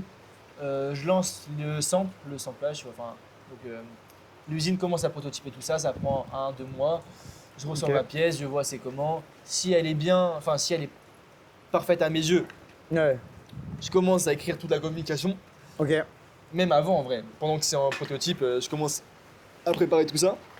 Et sinon, je vois ce qui va pas, je corrige tout ça. Et je reprototype à nouveau, etc. jusqu'à ce que ça marche. Et après on fait la communication, etc. Et tu connais la communication. Et par exemple, du coup là, ta toute première vente, genre la toute première fois qu'on t'a payé un vêtement, t'as ressenti quoi? Genre c'était quoi tes émotions à ce moment-là? D'un inconnu en plus. Hein. Ah ouais? Ah c'était… Putain. Je te jure, ça fait… En fait c'est étonnant de te dire qu'un mec qui a vu un TikTok de merde, parce qu'à un moment j'ai vraiment TikTok c'était vraiment pourri, tu vois. Et ça l'a poussé à acheter ta pièce. Mec, c'est des émotions. Hein. Je me rappelle une fois avec ma sœur, on a sauté de joie, tu vois. Même si tu fais une vente, je te jure, t'es trop heureux. Et après, en vrai, les 100 d'après, les 1000 d'après, je t'en fous. Même si j'en ai pas fait 1000 ni 100. Hein. Mais c'est la première, quand tu vois que les gens croient en ton projet, ça fait vraiment du bien. Et même tes potes, c'est trop touchant. Moi, j'avais des potes à l'époque, je faisais t-shirt à 20 €, ils me donnaient 25 €, tu vois, 30 €. Parce que c'était en mode, mec, on te soutient, c'est trop bien ce que tu fais, ça vaut plus. Et quand on dit ça vaut plus que ce que tu fais, c'est trop touchant. C'est incroyable. C'est super touchant. C'est incroyable. Et mec, c'est des émotions de fou, vraiment. Putain. Bah ouais, non, mais c'est sûr que c'est. Quand tu vois le truc que t'as bossé dessus et tout, et que t'as des gens qui l'achètent, c'est-à-dire qu'ils, genre, vraiment sont prêts à investir là-dedans. Ouais, clairement, ouais, c'est ça. Bah, c'est. Les gens croient en ce que tu fais. C'est beau. Hein. C'est tellement un kiff. Clairement. Mais par exemple, dans tout ça, il y a des moments, j'imagine, qui sont beaucoup plus durs. Tu dois te confronter, je pense, à des difficultés quand même, tu vois, dans toute la création. Il n'y a pas des moments où t'as jamais eu envie de lâcher, tu vois, de tout lâcher, de tout arrêter. Tellement. Bah toujours, c'est. Mais même juste après Drop Just Hero, tu vois, après ça, j'ai failli lâcher. Hein. Ouais. Parce que c'est tellement de temps, d'énergie. Just Hero, c'est celui sur lequel on était en making-of, c'est ça ? Oui, celui-là, pardon. Ouais, bien sûr. Clairement. Okay. Et en vrai, tellement des moments, j'ai failli lâcher. Et pas tellement non plus, parce que faut avoir un mandat en acier, tu vois. J'ai pas d'obligation financière ni quoi que ce soit. Et donc, ça fait que je peux faire quand je veux, où je veux, avec qui je veux. Mais j'avoue qu'il y a des moments où tu te remets en question. Ouais. Mais en vrai, ma soeur m'a beaucoup mis dans le droit chemin en me disant, en gros, mec, en fait, on a passé tellement de bons moments avec ça que je peux pas arrêter comme ça. Tu vois. Il y a tellement de gens qui sont investis dedans que juste pour eux, je dois continuer. En fait, t'as des baisses de motivation, des trucs où ça revient et tout. Et en même temps, c'est assez régulier, tu vois. Faut être régulier dans ce que tu fais. C'est vrai. Et après, j'ai pas mal de trucs à gérer en même temps. Bah, j'ai DJ aussi, enfin, j'ai pas mal de projets en même temps. Il y a les cours en vrai quand même. Il y a les cours aussi. Et après, je suis aussi un mec qui est très. J'ai besoin de ça pour vivre. Parce que moi, je pourrais pas vivre juste avec les cours. Je suis complètement d'accord avec toi. Il y a besoin de projets, de faire des trucs. Je sais pas comment les gens vivent sans projet. Enfin, après, c'est vraiment les mentalités. Enfin, moi, il y a des trucs où je capte pas, mais je sais que c'est normal. Mais genre des gens qui restent chez eux, qui font leur truc, ils sont heureux, tu vois. Ouais, tu vois. C'est comme les gens qui jouent à la play toute la journée. Ouais. Moi, c'est pas mon délire. Et je pense toi non plus du coup. Moi non plus. Mais moi c'est le truc, si je fais pas de projet, il y a un moment où je capte. C'est ça, tu vois. Même pendant une semaine, si je fais rien, c'est pas possible pour moi. Ouais, c'est ça, vraiment. En fait, quand t'es passionné par ce que tu fais. Et quand t'es passionné, tu comptes même pas tes heures de travail. Jamais. Et ça, c'est un kiff. C'est vraiment... Et ça te fait, mais quand t'as envie, tu vas à fond quoi. Et ça, c'est mieux que jouer à la play, hein, je te dis. Vraiment, c'est cool de jouer à la play. Hein. Mais faire des projets que tu kiffes et passer des moments comme ça, c'est imbattable. C'est trop bien. De fou. Et tu sais que tu construis des trucs pour la suite. Et conseil que je répète à chaque fois, on dira ça à la fin. Mais lancez-vous, vraiment. Ça coûte rien de se lancer dans la vie. Vraiment, ça coûte vraiment rien pour le coup. Et une fois que tu as fait le premier pas, après ça découle. C'est une ligne droite, tu produis tellement de fois. La première usine que j'ai démarchée, mec, j'ai stressé, je savais pas ce qu'elle allait me répondre. Bon, au final, après, celles d'après, j'ai tout DM et tout, c'est trop bien passé. Et tu recommences, et maintenant, j'envoie un message dans la minute si je vais à une usine, sans aucun problème. Et t'as même plus peur. Mais c'est le premier pas qui fait le plus peur, tu vois. Et après, c'est ligne droite. En fait, il faut juste se dire, parce qu'il y en a beaucoup qui disent ok, j'ai pas les moyens, j'ai pas le temps et tout. Et on repousse juste, aussi, tu te lances, tu tentes des trucs, tu le fais, et en fait, c'est à force de faire qu'il y a un moment où ça va marcher, c'est à force de faire qu'il y a un moment où tout va avancer. Et le pseudo-perfectionnisme, c'est de la merde, je vous dis. Hein. Non, ça. Le perfectionnisme, le pseudo. De toujours revoir tout avant de faire, non. C'est pas Kanye West, poteau. Hein. Si demain tu sors un son, sors-le. Voilà. Ne dis pas je vais faire un meilleur son. Tu l'envoies, gros. Parce que même si tu nous sors le nouveau Graduation, gros, personne va le caler. Parce que même si t'as fait un bête de projet, les gens en vrai s'en foutent, honnêtement. Les gens, la plupart s'en foutent. Hein. Et puis au pire, tu supprimeras ton contenu après. Ouais, c'est ça, vraiment. En fait, c'est des trucs, ça te permet aussi d'avancer. Quand tu pars du tout début, 3 ans après, les progressions que tu fais. T'as pas 1 million de followers, hein. Les gens, ils vont pas retenir ça en mode il a fait de la merde. Jamais. Envoie, et c'est quand t'envoies de la merde. Faut se détacher du regard des gens, mais c'est très compliqué. Mais quand tu le fais, quand tu dis ok, bah écoute, j'y vais, c'est là où ça va marcher et c'est là où ça va peut-être prendre du temps. Peut-être tu vas pas voir les résultats tout de suite. Mais quand tu vois les résultats, c'est énorme, tu vois. C'est trop fort. Et après, c'est tellement fluide qu'il y a des gens qui deviennent pros juste en ayant lancé des trucs comme ça, tu vois. Carrément. Qui font que ça de leur vie. Faut se lancer et voilà, et après tu vois et t'avises. Ouais. Mais il y a des moments durs, mais c'est normal. Vraiment, lancez-vous et avisez. Je te jure, c'est ça. Tu lances et après tu vois comment te débrouiller. Ça devrait être une devise. Lancez-vous et avisez, c'est. Je te jure, c'est la meilleure mentalité. Lancez-vous et avisez. Et en fait, tu crées ton expérience comme ça. Ouais, c'est comme ça. Et il faut apprendre aussi à réagir en plus dans la vie. Action, réaction. Ta copine t'a quitté, rebondis, frérot, rebondis. Tu repars direct. Mon ex-copine, j'ai quitté pendant mon drop. Hein. Ah ouais. Mais gros, pression monumentale. Parcoursup, la sortie de vêtements. Ah l'enfer. Dédicace, hein. Mais beaucoup de choses qui se cumulent en même temps. Et ça n'est pas forcément dans la vie. Mais quand tu te prends une tornade comme ça, bah action-réaction, mon gars. Tu réagis vraiment. T'as pas le temps de. T'as pas le temps de t'arrêter là. Tu peux pas dire. Il y a beaucoup de trucs de. Il y a beaucoup de gens, enfin, on le dit beaucoup, mais on n'a qu'une vie. C'est-à-dire, genre, t'as qu'une année de ta vie, t'as qu'une seule fois 16 ans, t'as qu'une seule fois 17 ans. T'as qu'une mort. Donc profite de ta vie avant que tu sois mort, gros. C'est maintenant qu'il faut le faire. C'est maintenant qu'il faut le faire. Il y a l'orage qui arrive d'un coup, là, carrément, il est monté. Il nous rêve. Ça, c'est nous, là, les gars, il faut y aller. Bon, moi, j'ai un petit jeu. Ouais, vas-y, j'ai un petit jeu sur la marque. Je te donne un thème et à côté, je te donne des contraintes. Ok. Et tu m'expliques comment tu construiras un peu le drop. Genre, des petites pièces rapidement, des petits visuels, des petits storytelling. J'ai 5 drops. C'est kiffant. Carrément, j'ai 5 drops. 5 drops. J'en ai 5, mais tu me fais un truc très basique. Tu me fais, là, je fais ça, là, je fais ça. Ouais, vas-y, carrément. Le premier, le thème, c'est la nuit parisienne. Ouais. T'as max 3 pièces. Ouais. Palette monochrome. Ouais. Ok. Et t'as pas de logo visible. Ouais. Genre, t'as pas de logo, et c'est tout. Qu'est-ce que tu fais? Et là, je dois réagir comme ça, nuit parisienne. Et là, tu dois créer des 3 pièces. T'as max 3 pièces à créer. Ensemble en jean direct. Et tu dois. Donc là, il faut que tu trouves l'histoire, genre. Qu'est-ce que tu fais? Tu trouves la pièce et pourquoi tu l'as fait, l'histoire, genre. Mec, ensemble en jean direct. Ok. Pourquoi? Parce que l'ensemble en jean, c'est le classique monumental. Bleu nuit. Je mets du denim brut, vraiment du denim brut pur. Bleu nuit, référence à la nuit, du coup. Tu bosses de fou sur la coupe, du coup. La coupe de malade, vraiment, faut bosser les coupes, les détails et tout, les matériaux, incroyable. Et en plus, ça fait référence au bleu de travail, les ouvriers et tout. Ok. Il y a un petit côté avec Paris, ça peut être. Et du coup, après, pour la com, tu fais quoi? Tu fais plutôt taxe comment pour faire la com? La nuit parisienne. Ouais. Oh mec, ce serait trop kiffant, genre faire un truc. Ah ouais, j'aimerais trop reproduire déjà un truc un peu un couple, tu vois. Ok. Tu les mets ensemble en jean, en plus, c'est grave, je sais pas. L'ensemble en jean, donc un lien avec l'amour, ok. Un lien avec l'amour, tu refais un peu vie de l'amour, tu refais un peu le truc. Ouais, de fou. Tu refais un peu un date, on fait le cinéma. On fait date à la belle étoile et tout. Truc grave cliché, je trouve. Ok, ouais, vraiment nuit quoi. Vraiment nuit parisienne. Nuit parisienne. Oh mec, j'aimerais. Tu sais que ça me donne envie d'en faire un pour le coup. J'ai vraiment envie de faire. Ça donne des trucs. Et ouais, tu fais ça un peu dans les couleurs, tu joues avec ça. Ouais. Ok. Tu joues sur le côté du date, tu trouves parisien, tu peux jouer avec ça. Nuit parisienne, c'est très mignon. Référence au Vélib, genre le vélo en amoureux, mec. Les nuits où j'ai pris mon Vélib le soir, c'est tellement bien. Mais ça, tu peux faire des plans de fou en plus après. Notre vie et tout, les soirées. Tu passes en soirée. En fait, je ferais que des références à ma vie. À la nuit en fait. À la nuit, ce qu'on a vécu le soir. De fou. Parce que Paris, le soir, c'est un autre monde. C'est un autre monde et c'est fantastique vraiment. Et donc tourner un peu tout ça, vraiment donner grave des moments authentiques et mettre un message drôle à la fin, je sais pas, genre. Ouais, un truc qui ironise un peu, mais. Genre, en fait, rentrer dans le jeu, aller dans les clichés de la nuit parisienne. J'aimerais bien faire un truc en mode à la fin, tu vois, à la fin du truc. Ah oui, en mode le mec rentre chez lui. Ok. Pardon. T'inquiète. J'ai le plan de la vidéo. On fait la vidéo, on produit un peu un date. On met que des refs à la nuit parisienne en général. Du coup, les sorties en Vélib, les soirées entre potes et tout. Ouais. Tu mets un petit resto, truc à la date à Tour Eiffel, truc mignon et tout. Ouais, tu mets que des clichés et tout. Ils passent leur soirée clichés, mais grave. Belle couleur, bel éclairage, belle scène. Du kiff et tout. Et musique derrière ou que du musique et tout. C'est quoi la musique à peu près? La bohème. Ok, la bohème. En vrai, ça fait bien. Mais je te jure, ça rentre trop bien. C'est la frappe. Et à la fin, du coup, les deux rentrent chez eux, il dépose sa copine et il part en courant aussi pour rentrer chez lui. Ça, j'ai trop avec un travelling, un truc. Vraiment. Ok. Non, mais mec, il part en courant parce qu'il a trop peur du soir. Il a peur de la nuit. Tout ça court le soir. Tout le monde a déjà fait ça une fois, bien sûr. Et il rentre chez lui. Et il s'envoie un message en mode on recommence demain, tu vois. Accrochez des Tu vois, un peu en mode boucle infinie. Parce qu'en fait, la nuit parisienne, c'est tellement d'émotions, tellement de souvenirs. Du coup, moi, je verrais bien. Et tu me donnes envie de partir là-dessus. Bah oui, ça donne envie de faire un truc. Ok, deuxième drop. Le thème. Putain, du coup, drop. Ok, second drop. On peut le dire, on a coupé l'autre. Bon. On n'expliquera pas pourquoi. On n'expliquera pas, mais bon. Le thème de celui-là, c'est l'été après le bac. Donc, t'as une seule pièce, unique. C'est un collector. Vendu en un seul exemplaire.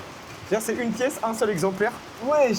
À qui tu la vends, comment tu la vends et c'est quoi la pièce? Waouh. Ah ouais. Ah moi je t'ai fait des drops. Après le bac. Oh il grêle de malade par contre là, c'est la tempête. C'est dingue. Mec, l'été après le bac. Je verrais bien, je sais pas, faire une veste. Une grosse veste un peu... Non, ouais, une veste un peu un bomber et tout, tu vois. Ouais, un bomber carrément, faire un peu de veste, un bomber, je kiffe trop.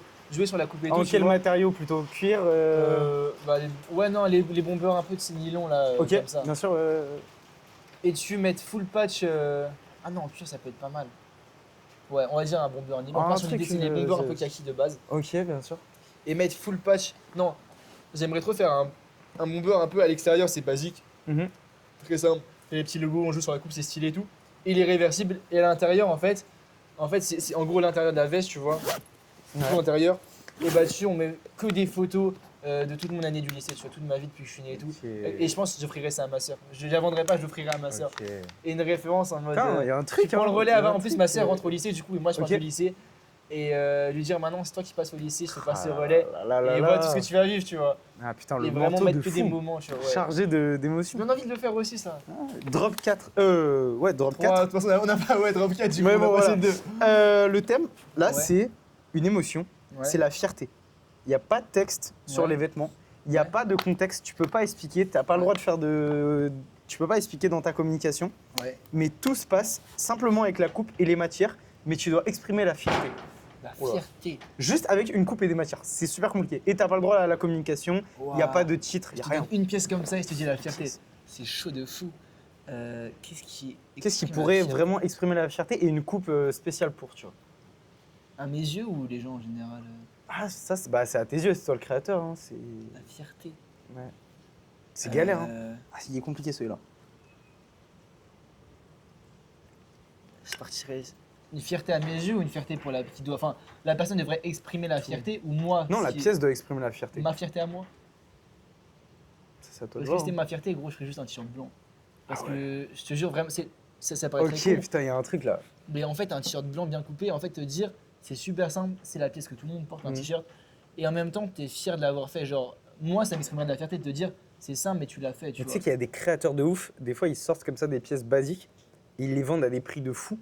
Et en fait, il y a une histoire derrière, tu vois. Bah, parfois, c'est du bullshit, mais des fois, genre, j'ai vu des t-shirts passer à 150 balles, vierge, rien. Et en fait, la coupe, le mec, il y a une histoire derrière. Genre, la fierté, mec, c'est ton premier t-shirt. On a tous commencé par un t-shirt en vrai, tu commences pas par faire un jean, tout le monde commence par un t-shirt. C'est une page blanche en fait. Et c'est vraiment une page blanche et c'est là que tout commence. Et quand, juste faire ton premier t-shirt, tu fais un t-shirt, une belle coupe et tout, belle qualité et tout, tu vois. Mais je pense que c'est ça le truc dont tu peux être le plus fier. Et ça, c'est vraiment la fierté à mes yeux, c'est avoir un beau t-shirt. Et souvent, en plus, un t-shirt, ça exprime un peu qui tu es quand tu vois la coupe, s'il est oversize, s'il est slim, comment il est coupé. C'est vraiment ce qui peut exprimer la fierté. Je pense qu'un t-shirt blanc, vraiment, c'est l'exemple parfait. Ouais, c'est vrai. J'ai peut-être un peu triché pour la question, mais je trouve ça Non, mais c'est complètement ça. Le dernier thème, il est libre. C'est ce que tu n'as jamais osé faire avec E-Time. Et tu n'as aucune contrainte. Je fais une connerie, gros. J'allais dire des soutifs. On le laisse. Hein. Ah, la vérité, on le laisse. Non, la vérité.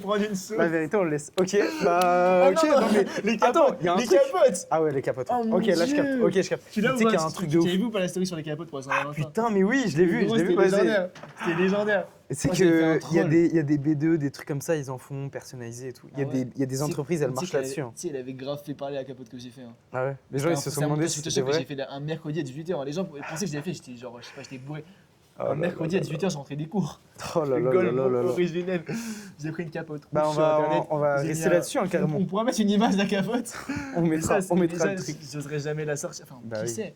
Mais en plus, j'avais une vanne avec des potes. J'ai dit, vous verrez dans vos commandes ce qu'il y aura. J'en trouverai une. Imagine, tu sais qu'il y a des strates. Il y a des strates comme ça, il y a des trucs de com. C'est comme, c'est qui? C'était Lacrim. Qui avait mis du shit dans ses albums? C'est pas Lacrim ou je sais pas qui. Ah putain, il y avait une histoire comme ça. En gros, le mec avait mis du shit dans ses CD, tu vois. Et en gros, mais attends, il n'y avait pas genre Koba aussi dans une camionnette, il avait distribué dans la rue comme ça et tout pour la sortie de son album. C'est grave drôle, tu vois, ça c'est super drôle. Ouais, c'est incroyable. Moi, il y a un truc qui m'a choqué, c'était genre un collectif de graffeurs, un crew new-yorkais. Ouais. Pour se faire connaître, ils ont pris des cafards et ils leur ont graffé le dos. C'était malade. Avec le truc. Et après, ils sont allés dans les rues en skate. Et ils balançaient des bocales de cafards. Et il y avait des trucs comme ça dans tout New York. C'est du génie, des articles. Ils ne respectaient pas. En fait, tu utilises l'animal, tu vois. Et ils le balançaient sur des mecs. Tout. Ouais. C'est un enfer, mais.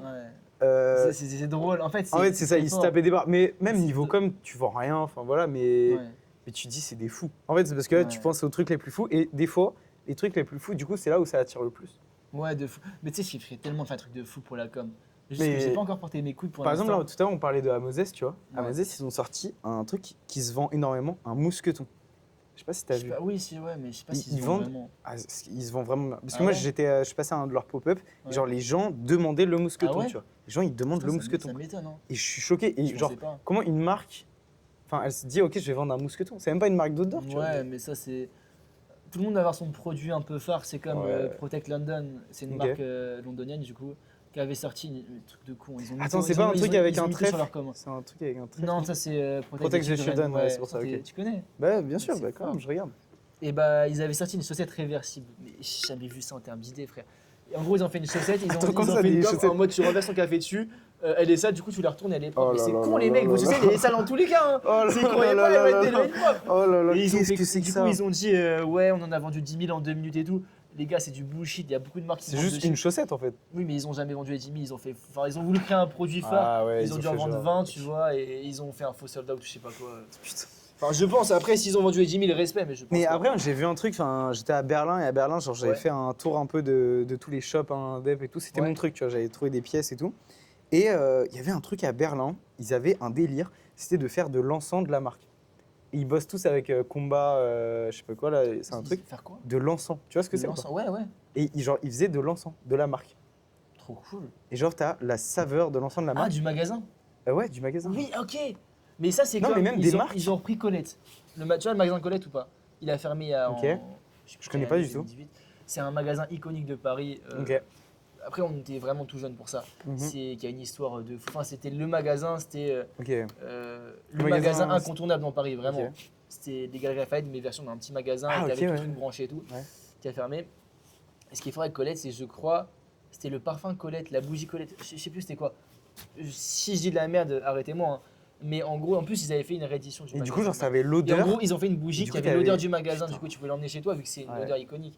Et du coup, ils ont reproduit l'odeur de leur magasin. Mais là, après, j'ai regardé et c'est un vrai truc, genre Carhartt, pour beaucoup de collections, ils font des encens. Avec Combat International, je suis allé regarder sur le site et t'as tous les trucs. Et t'avais des tout petits shops qui faisaient leur encens et tout. Et en fait, c'est une bête de pensée. Parce que tu fais des saveurs qui sont genre ultra fortes. À chaque fois, c'est des parfums ultra forts et tout. Mais en fait, derrière, tu essaies de décrire des trucs et tout. Et ils arrivent à vendre ça à des prix genre vraiment très chers. Genre vraiment très cher pour de l'encens. Et en fait, ça marche plutôt bien parce que c'est comme ce qu'on disait, ils te vendent un truc. Ils te vendent une image, ils te vendent une émotion, un mood et tout. Et tu le sens. Et c'est un truc, on voit beaucoup sur les regards et tout. Et là, tu le sens. Et après, je vais sur leur site et tu peux créer genre, enfin, c'est une folie, mais c'est comme des usines dont tu parlais tout à l'heure. Tu peux faire des prototypes à Combat International. Genre, tu leur envoies un mail, tu leur dis, je veux des saveurs comme ça, comme ça, comme ça. C'est trop bien. Tu discutes avec eux, les mecs t'envoient des trucs, tu testes et tout. Et après, tu fabriques ton truc. C'est exceptionnel. Ça, c'est du génie. C'est un truc de ouf. Et genre, et l'encens, ils font que ça. Genre, les mecs, ils font que de bosser avec des marques indé tout le temps. C'est un truc de ouf. Et après, ils te vendent la boîte d'encens à 30 balles, tu vois. En vrai, c'est pas si cher. Mais pour de l'encens, tu vois, pour des baguettes de bois avec un peu d'odeur. Je pète, c'est. Pardon, excuse-moi. Mais après, c'est des conneries maintenant. Avec la capote et tout. Oh là là, c'est le moment de passer au DJ là. Oh purée, allez. Il faut qu'on en parle un petit peu. Alors là, le DJ, moi je t'ai vu avec une platine là en soirée, j'ai vu des petites stories. Moi, j'ai fait du DJ pour dire. Il y a un an, je me suis acheté une platine. Et je crois Noé carrément il en faisait mieux que moi avec la platine. Et je faisais des drops de fils de pute. Des trucs, mais c'était un enfer. Et en vrai c'était assez drôle à apprendre. J'avais pris un truc de action, genre un truc à 60 balles. Mais bon, en vrai c'était cool, tu vois. C'était cool. Et toi par contre tu t'y es mis et en fait t'as continué. Et là je vais mettre 2-3 images, mais t'as mixé au club Haussmann pour la soirée du lycée 800 personnes et j'ai vu passer ça dans tellement de stories après. C'est dingue. Et genre c'était toi au platine quoi. Ouais, avec Antoine. Antoine, mon frère de toujours. Mais en fait, pour te raconter du coup ce qui se passe, folie. Ça a commencé, en fait j'ai toujours une platine. Je te raconte l'histoire du coup. Vas-y, raconte tout. Mon beau-père avant. Pourquoi le DJ? Pourquoi maintenant en plus? Bah ouais, en gros mon beau-père, il avait, enfin avant il kiffait mixer, tu vois. Il mixe moins maintenant, vu qu'il a moins de temps, mais il adore mixer. Il avait une platine débutant à l'époque. Que moi j'avais récupéré du coup parce qu'il utilisait, enfin il avait une meilleure platine maintenant et j'ai mis dans ma chambre sur mon bureau. Et ça fait 3 ans, 4 ans ça traînait sur mon bureau parce que je trouvais ça trop stylé d'avoir une platine de DJ, genre les DJ trop stylé, je trouvais ça comme ça. Et un jour je reçois un Mac du coup, enfin j'ai réussi à choper un Mac et tout, j'étais grave content. Donc j'ai de la chance quand même, tu vois. Un Mac c'est... Voilà. Ça change la vie, franchement honnêtement ça change la vie, tu vois. Et du coup je me dis mais attends j'ai ma platine, viens je la connecte. Vieille platine qui vaut pas cher aujourd'hui. Et là tu cliques sur un bouton et ça fait des bruits. Ça fait des bruits. Et ça marche. Et du coup, j'invite mes potes chez WAM et on commence à essayer des bas, j'avais mis des sons et tout. Je sais même plus comment j'avais fait. Et en vrai, ils sont branlés sur moi. Je faisais des dingueries, genre vraiment, je faisais de la merde. Moi, j'ai fait que ça. Et au début, je fais de la merde et on se branlait sur moi et tout. Et je dis, mais tu sais quoi, gros, c'était Elan. Elan, tu fais une soirée pour ton anniversaire, j'ai mis ça à ta soirée. J'ai mis ça à sa soirée. En vrai, je fais des transitions de merde, faut le dire. Hein. Vraiment, genre, je dis les upfaders, tu vois. Bien sûr. Les fondus pour les gens qui connaissent moins. Ouais, c'est ça. En gros, je baissais le volume, je montais le volume de l'autre. Même pas, tu faisais du FX ou même pas de FX? Pas vraiment, j'étais vraiment sous merde. Ok, t'étais vraiment, je baisse le volume, je monte le volume. Ouais, vraiment, c'était ça, j'ai pas fait de transition. Okay. En fait, je connaissais même pas les BPM, comment est-ce que ça voulait dire et tout. Ah ouais? Ah ouais, mais mec, j'étais vraiment loin. Non, là, t'as abusé quand même. T'as mixé sans connaître les BPM? Mais vraiment, je faisais au hasard, je mettais du 130, après je mettais du 70, tu vois. Non, c'était chaud, vraiment. Faut pas en parler. Et j'ai fait croire, ouais, j'ai mixé et tout. Ça fait 3 heures, j'avais appris à mixer. Ah, mais c'était quelque chose. Mais en même temps, c'est ça qui m'a fait apprendre, tu vois. Et après, j'ai continué, mes potes m'appelaient en mode, ouais, c'était grave cool et tout. Ils avaient quand même kiffé, tu vois. Et je sais pas comment vous avez fait. Attention à vos oreilles. Et ils m'ont appelé, tu vois. Après, j'ai continué pour mixer pour des potes et tout. Et je commence à prendre du niveau et tout. Et vient un soir, en fait, où j'ai une soirée donc pour un livre de Sacha et Marie-Lou. Bisous. Dans un bar. Et du coup, elle m'avait demandé de venir mixer et tout pour elle et tout, c'était grave cool. Et j'étais chaud. Et là vient Antoine, un de mes meilleurs amis de toujours avec Paul. Et vraiment, c'est le gars, j'adore ce mec, tu vois.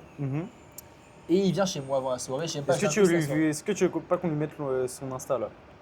Non, parce qu'après les meufs elles vont prendre son Insta. Antoine Pellet, non mais je l'enverrai. Tout le buzz pour moi, Hippolyte. Ok, on reste qu'avec toi et on met pas notre Insta. Non, je rigole. Allez, évidemment. on lui met son petit Insta, hop. Et donc c'est le Antoine. Du coup, en gros, Antoine vient chez moi, tu vois. Ouais. Et t'es grave chaud de voir un peu à quoi ça ressemblait, tu vois. Et on a commencé à mixer ensemble à la maison et je lui ai un peu fait découvrir et tout, c'était grave cool. Du coup, après, on va à la soirée et tout. Les gens nous attendaient, qu'il n'y avait pas trop de son. Et on fait la soirée. Et en vrai, honnêtement, j'étais content, on a un peu mis le fou quand même. Ouais, vraiment, les gens ont kiffé pour une fois. Et après, Antoine avait forcément moins mixé, parce qu'il savait pas trop mixer encore, c'était le début. Normal. Mais il a quand même fait ses trucs, tu vois, il a kiffé. Et ce mec m'a choqué, 3 semaines après, il achète une platine, il achète une FLX4 à 300 balles. Wow, avec son argent, ce mec a charbonné pour ça. Je vois très bien ce que c'est en plus, mais et après, c'est un peu la platine du feu, tu vois. Et ce mec, c'est un génie, Antoine, tu vois. Mais là, je viens d'y penser. Faites de la musique, tu seras dans la rue, j'imagine, tu vas nous faire un truc. Tu vas nous faire un stand quand même. On veut voir ça, tu vois. C'est la soirée des DJ, c'est la soirée où on veut des DJ, tu vois. Est-ce que tu as prévu de faire un truc ou pas? Je sais pas encore. C'est pas encore? J'ai réfléchi l'autre jour. J'ai réfléchi à faire. Attends, il y a un couteau. Ok, tu as réfléchi. Il y a un opinel. On va bouger. Et du coup, j'ai réfléchi, comment dire, à ça. Viens, on va bouger. Il y a un opinel dans sa main. Vas-y.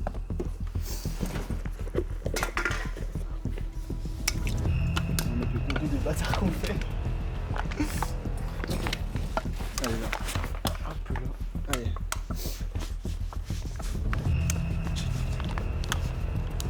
Je me suis dit, faut trouver le bon moment là. Gros. Il y a un putain de pied dans sa main, gros. Tu l'as vu ou pas? Ouais, caméra et tout. Waouh, frérot. On a failli se faire trucider. Ah, frérot. Moi, je me suis dit, faut trouver le bon moment pour se barrer là. Ouais, gros. Je me suis dit, soit on fout rien, soit. Ah, mais non, gros. On va où? qu'on pouvait se barrer. Mais en vrai, viens, on va juste se mettre là. Hein. On va se mettre à côté du tcho là, il y a le commissariat à côté là. Ouais, t'as vu. On va se mettre au bout. Ah, mais gros. Oh mon dieu. Non, tu vois le mec, il arrive en mode bresson et tout devant nous. En ce moment, moi, je vois trop de couteaux là. Il y a eu le bike qui est non, j'en ai marre. Putain, gros, c'est l'opinel dans la main. Il est passé juste devant le camion là. Mais viens. Oh là. Qu'est-ce qu'on disait même? Je sais même plus, gros, c'est shit. Oui, non, je parlais de l'anecdote avec Antoine du coup.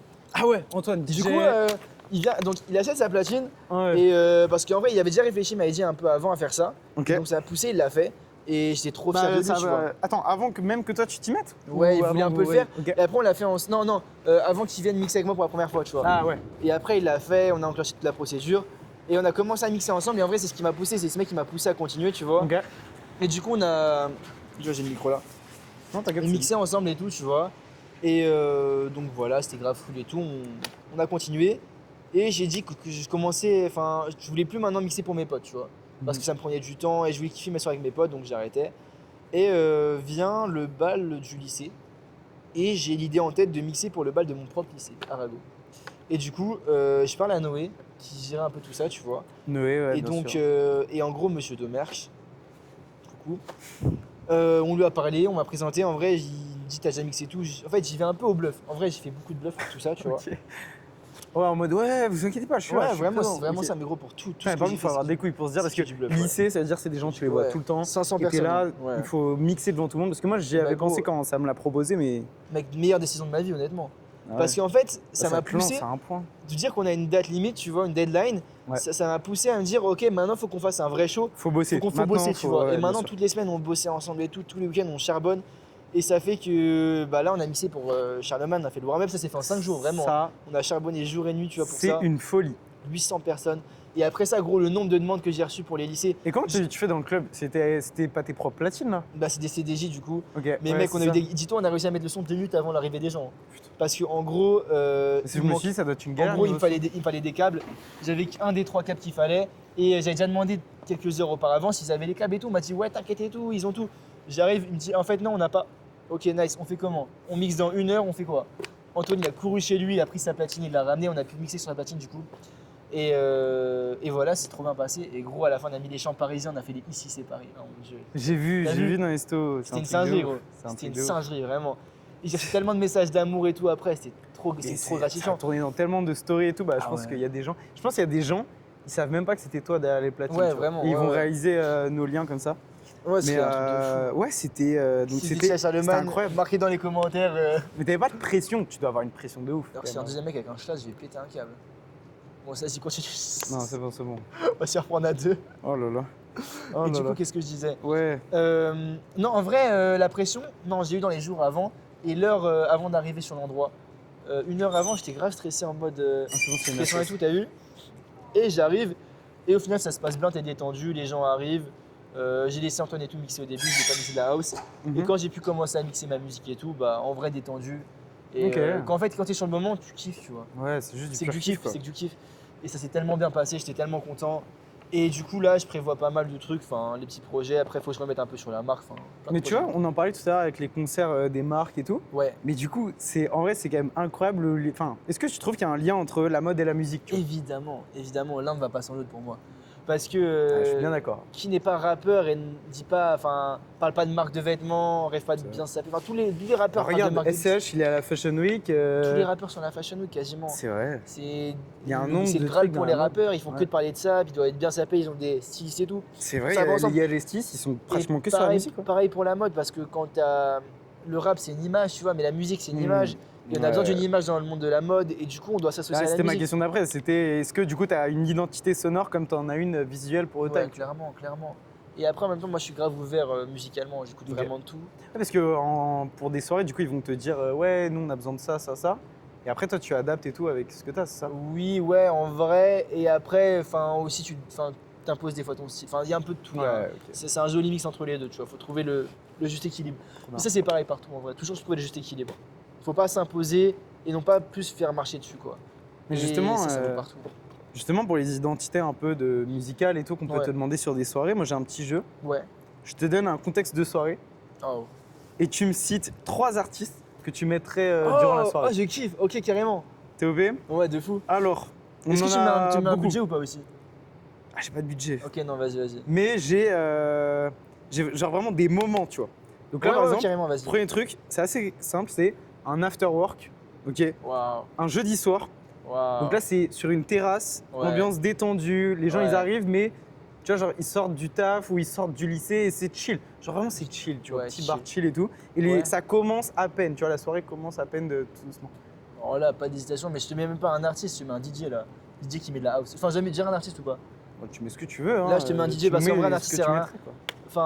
Non, faut pas faire chier les gens, tu vois, à ce moment-là, faut mettre un truc doux qui ambiance les gens. Et tu mets un DJ qui met de la house, qui fait un petit warm-up et tout, c'est chill, c'est bonne ambiance, les gens kiffent toujours. Évidemment ça. Ok.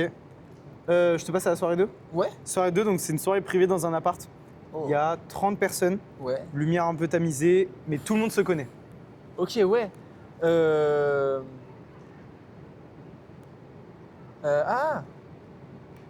Oh, je mettrais bien un saxophoniste comme on a eu au bal, tu vois. Ah ouais? Ouais. Saxophoniste comme ça. Je sais pas, parce que les gens, en fait, tu vas pas leur mettre du rap mainstream ou je sais pas quoi, des rappeurs. Parce ils se connaissent, donc tu peux faire des trucs. Tu peux leur faire découvrir des trucs.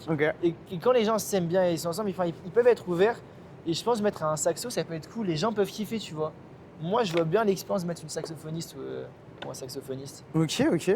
Et je capte de fou. Et après, en soirée 3, donc là, c'est une boîte. Ouais. Il est 2h du mat. Ouais. La boîte, elle est remplie. Ok. Les gens, ils sont bouillants. Ouais. Qu'est-ce que t'envoies? Ok, quel type Sors-nous des hits un peu. Ah bah carrément. Mais quel type de boîte? Genre boîte qui veut que du mainstream ou de l'underground? Ah là, on veut du mainstream. Là, on veut des hits mainstream. Qui peuvent ambiancer de ouf, tu vois. C'est le moment d'ambiancer, en fait. En fait, j'ai pas dit un truc sur Triangle des Bermudes parce qu'ils ont pas. Évidemment, en fait, non, c'est les mecs des boîtes, c'est vraiment les mecs des showcases. On n'en peut plus. Non. Mec, je te ramène quoi? Je te ramène Caris Fry, mon gars. Caris Fry. Tu vois pas? Ouais, t'as le showcase comme ça, là, comme ça avec la tête. Ouais, bien sûr. Le showcase, il est légendaire. Les gens, ils le disent. On n'a jamais vu un mec aussi détendu dans une ambiance comme ça. Le mec, juste, il bouge la tête comme ça et t'as la foule. Mais c'était. Je crois que c'est le. Tu sais, il y a un mec, parce que j'ai pas bossé, mais j'ai fait beaucoup de tournages. On en parlait dans le premier podcast avec des gens du rap un peu, plutôt des influenceurs rap.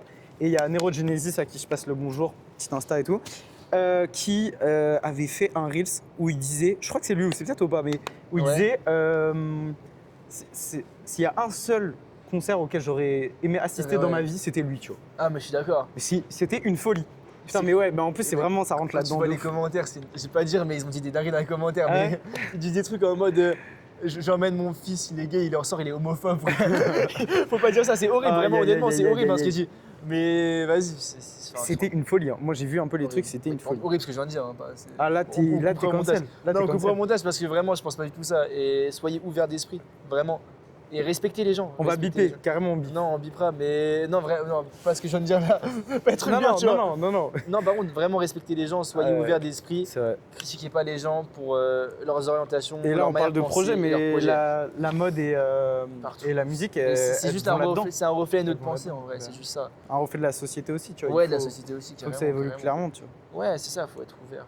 Bon, moi je t'en fais un autre. Ouais.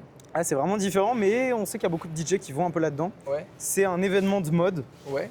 Donc plutôt un vernissage, tu vois. Ok. Public, donc assez branché quand même. Ouais. Ambiance chill, mais un peu stylé quand même. Tu vois, genre expo de graffeur, un truc un peu. Ok, ouais. Et mais là, faut mettre des. En fait, tu peux pas mettre un artiste dans ce genre de situation parce que les gens ils sont là pour observer, tu vois. Ouais, tu mets des sons du coup. Bah en fait, tu mets des sons, tu mets un DJ souvent. Parce qu'un artiste, c'est un showcase, ils sont là pour l'artiste. Là, il faut que les gens soient là pour l'univers autour, l'exposition. Tu mets un artiste et en vrai, ça dépend de l'univers sonore que tu veux rapporter. Si c'est un truc très urbain, très street, tu vas mettre du rap, souvent. Si c'est un truc beaucoup plus doux, une expo mondaine, tu vas mettre des sons beaucoup plus français, vieux ou des trucs assez mainstream. En vrai, ça dépend vraiment de la soirée. Pardon, je contourne un peu le sujet. Non, mais c'est ça.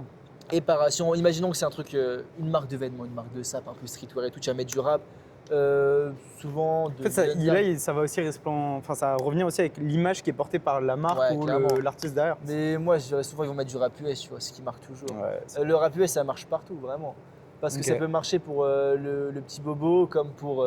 C'est vrai que le rap US, il y a un truc, c'est impressionnant. Ouais, vraiment. Alors que le rap FR, t'as des catégories très précises de personnes qui vont kiffer certains trucs en particulier. Ça. Parce qu'on comprend les paroles aussi, hein, souvent. Et il y a, je sais pas. Ah ouais, en fait, le rap US, il a plus un son, enfin, c'est plus une sonorité plus. Il y a un truc stylé aussi, ça fait stylé. Ouais, moi j'écoute du rap US, tu vois. Après, je lisais là, en ce moment, je fais des petits trucs comme ça dans le podcast, mais je lis Mehdi Maizi qui a fait un bouquin sur le rap à gagner à quel prix, tu vois. Et il parle de la réinvention du boom bap, je sais pas un peu si tu vois ce que c'est. Oui, carrément. Mais c'est un truc qui est clairement basé sur les sonorités, tu vois. Il y a beaucoup de sonorités. Aujourd'hui, on en voit revenir avec Ness en France, tu vois, des trucs comme ça. C'est trop fort. Et je trouve que c'est un truc qui, enfin, il le dit, mais c'est un truc qui s'est jamais perdu dans le rap US, tu vois. Qui a toujours eu un peu ça. On l'avait perdu un peu en France et là, c'est en train de revenir de cette façon-là. On a des époques, tu sais, ça va, ça vient. C'est ce qu'il dit, clairement. Trop fort. Mais tu vois, t'écoutes pas son dernier projet là, j'ai plus le nom. Tu sais, avec la cover jaune et tout, qui est sorti il y a un mois quelques.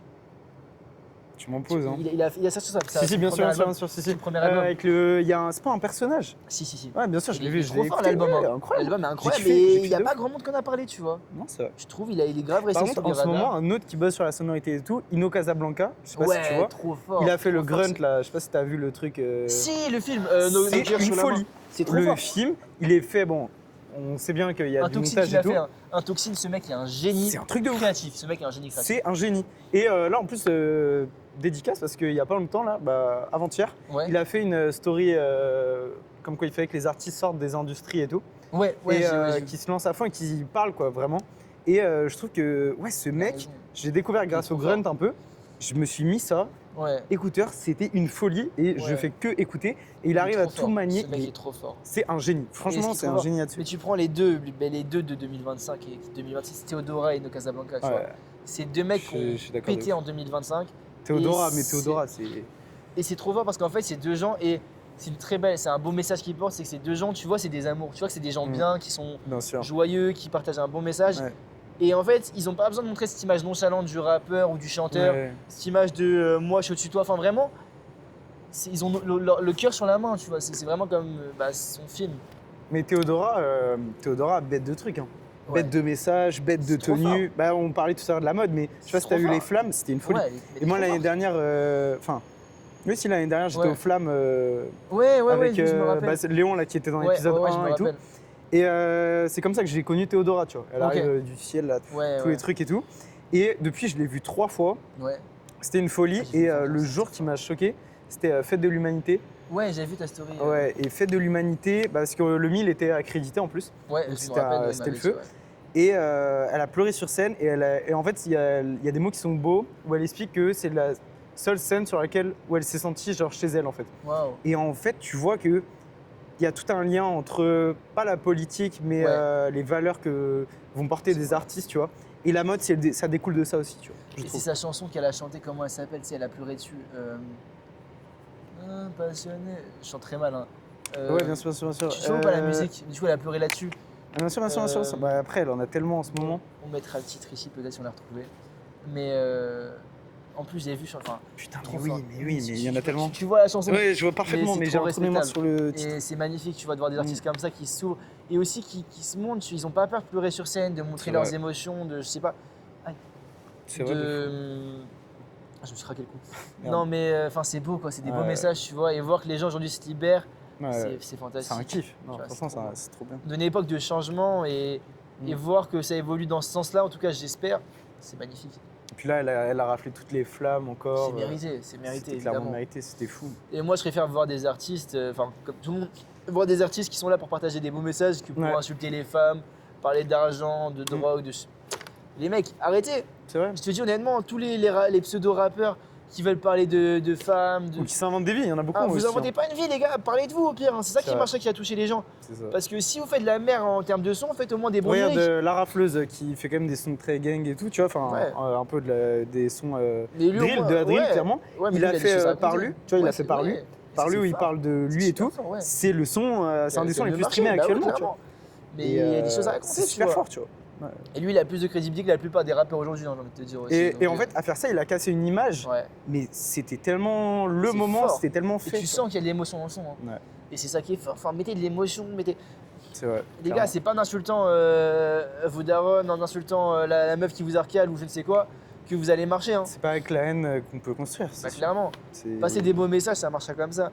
Et tu vois les mecs Big Flo et Oli qui sont taclés sans cesse dans le milieu du rap. Et les mecs sont arrivés aux flammes, ils ont prouvé la performance rap. Et là, plus personne parle sur eux. Ils sont meilleurs que 99% des rappeurs. Plus personne parle sur eux maintenant. Ils font partie. Je vais me faire insulter. Ils ont fait un festival. Ils font partie des meilleurs rappeurs français. C'est vrai. Je vais me faire insulter, vraiment. Mais je te dis, parce que c'est des mecs qui ont des putains de valeurs. En plus, Léon, le premier épisode, il dit quoi? Il dit Big Flo et Oli, ça nous dit du rap de blanc, mais il y a de la performance. Il y a de la performance. Ils ont une performance artistique, ils ont un investissement pour leur communauté. J'ai déjà parlé à Oli 2 fois.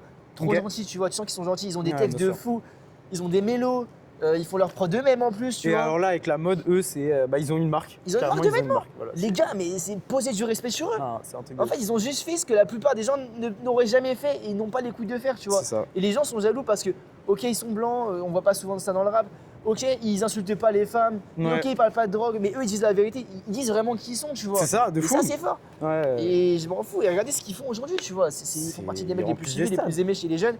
Ok, c'est pas le mec stylé, tu vois, qui a porté je ne sais quelle marque niche ou je ne sais quoi, qui va écouter Big Flo et Oli. Mais les gars, Big Flo et Oli, c'est trop respectable. C'est réfléchi aussi. C'est trop fort, c'est un truc qui est réfléchi. Mais bien sûr. Je sais pas, il fouille dans les déchets des trucs. Il va revenir, passer par là. Puis il y a la sécu pas loin, déjà il nous laisse passer. Il est là, il arrive. Tu veux qu'on bouge? Non. Vas-y. Ouais, il fait cheetah si tu veux. Viens de prendre. Ouais. Dans la cam. Tiens, allez devant. Tiens, accélère. Il y a des mecs à droite. Moi j'ai encore peur mon pantalon. Quoi? Cette fois-ci je ne perds pas mon pantalon. Vas-y, je te prends des trucs. Bon attends, je mets comme ça, t'as vu, comme ça si on a un problème, on filme derrière. Puis on change de spot.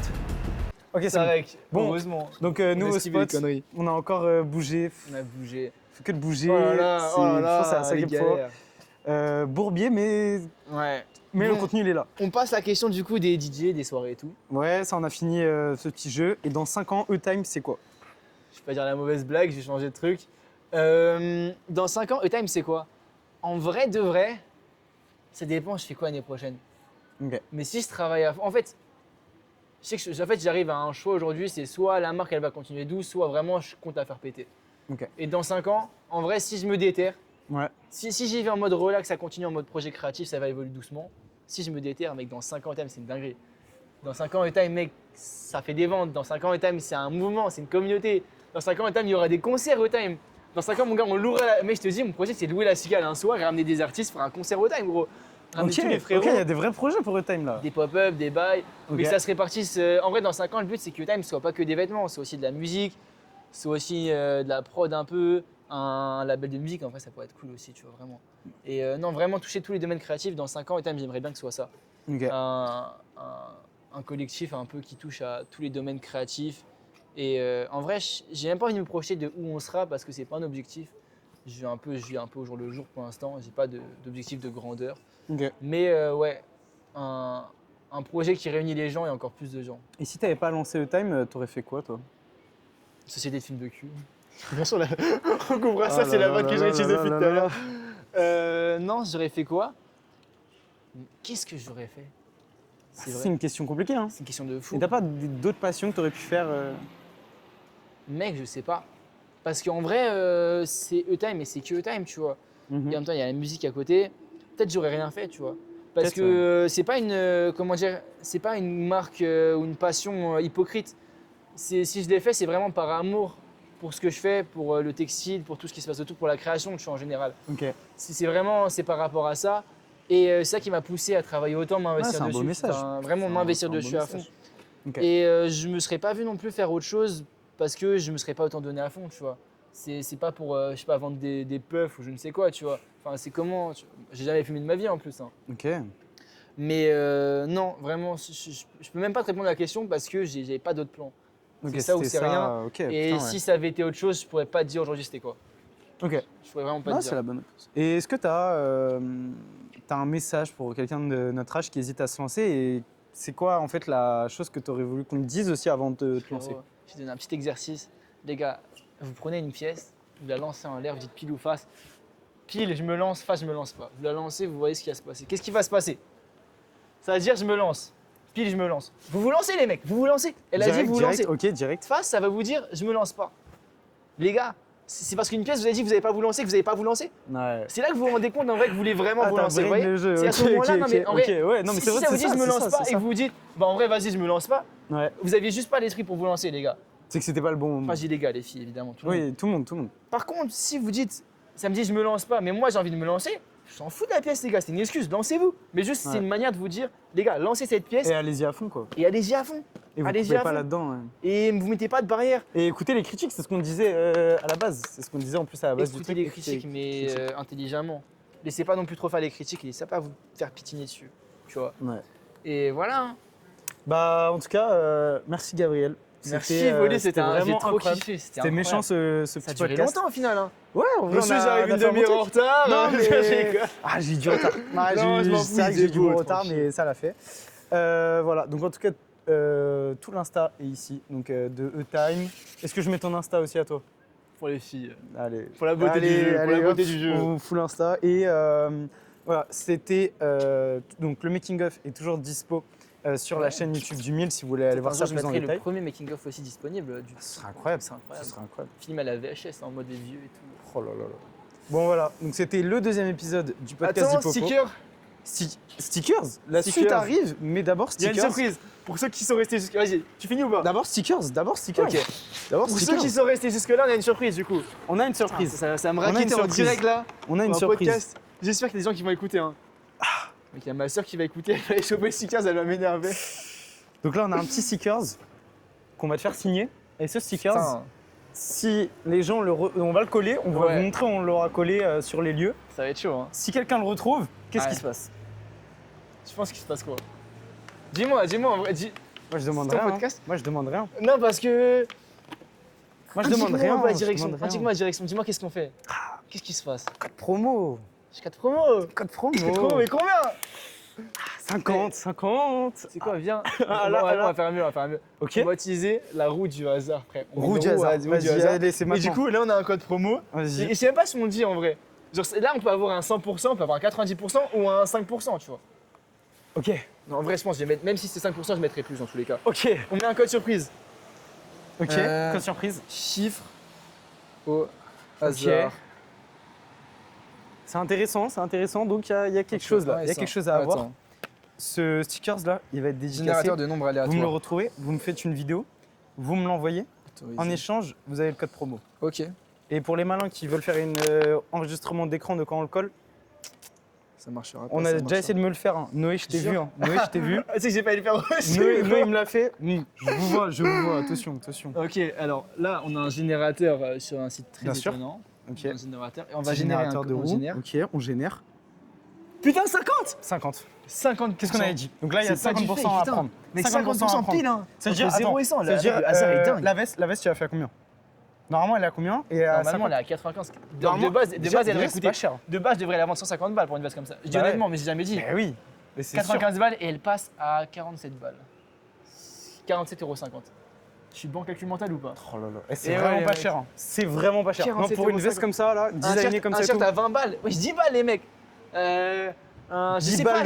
Les gars, c'est le prix d'un grec de nos jours. Non, mais c'est ça. Et attends, est-ce qu'on met genre un article ou on met illimité? Tu me le dédicaces. Un article ou illimité dans la commande? Ça, c'est toi qui vois. Vas-y, on verra les gars. Utilisez le code promo, on verra ce que ça met. Oui, je vais devoir le prendre derrière. C'est lui qui va le prendre derrière. Ah non, mais. Faut que je signe, faut que je fasse quoi? Tu me fais une petite dédicace là. E-time. Et après, on va aller coller ça. Voilà, c'est la fin. En tout cas, merci à tous d'avoir suivi cet épisode. Restez branchés pour la suite, on va encore ramener du monde. Alors, en tout cas, j'espère que t'as kiffé. Oh, il nous fait une vraie dédicace. Et je vous mets tout de suite. C'est bon, mais j'ai des mains très froides. C'est magnifique. E-time, comme ça. E-time. Oh là là là là, c'est magnifique. Est-ce que c'est aura? On va direct le coller. Vas-y. Comment on décolle? On fait décoller, ok, vas-y, tu filmes là? Ouais, vas-y, c'est bon. Ok. Je fais craquer au vélo, mais vas-y, go. On peut ça là. Ouais. Où est-ce qu'on colle? Où est-ce qu'on colle? On va mettre ça sur un putain de Vélib. Et ça, c'est chaud. Ça, si quelqu'un. Tu sais que c'est vraiment si quelqu'un l'attrape, c'est une. Ça va être plus compliqué. C'est plus que le moins 50%, vraiment. Ah là, ça va être vraiment. Plus, en vrai, si quelqu'un l'attrape, je le respecte à vie. Et il y aura plus. En vrai, il y aura une surprise pendant la commande. Il y aura une commande. Ok, il y aura une surprise. Ouais, forcément. Ok, incroyable. Où est-ce qu'il va vert parce que c'est un Vélib du peuple. Ok, le 80. Mais non, mais ils vont le retrouver comme ça. 0,98, ils peuvent pas, ils ont pas les bonnes techniques. Il y a que moi qui ai les techniques, ils vont pas trouver. 81 098. Ok, et je mets à côté de ton tag. Gros, on met ça là. Vas-y. Gros, tu sais que si je retrouve ce Vélib un jour. Oh là là, le magnifique stickers. Mec, il est beau. Oh là là. Regarde-moi ça. C'est magnifique. C'est magnifique. Les gars, si un jour vous avez un Vélib, vous avez ce sticker, je vous respecte à vie. Attends, mais là, colle-le bien. Hein. Là, colle-le bien parce que. Mec, en fait, j'ai juste pas envie d'écraser le. Ah non, ça marche. Ah, c'est beau, gros. Oh là là. Mec, il est rayonnant ce Vélib. Et là, il est incroyable ce Vélib. Mec, c'est légendaire. Il faut le retrouver. Bisous les frères, c'est la fin du podcast, c'est de la frappe. Trouvera qui pourra le stickers. Et voilà, merci Police, c'était un régal. Merci beaucoup, merci à toi. Bisous.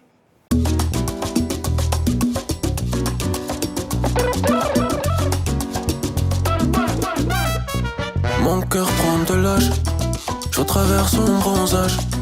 Ses os blancs squelettiques, comme les rochers de Malte.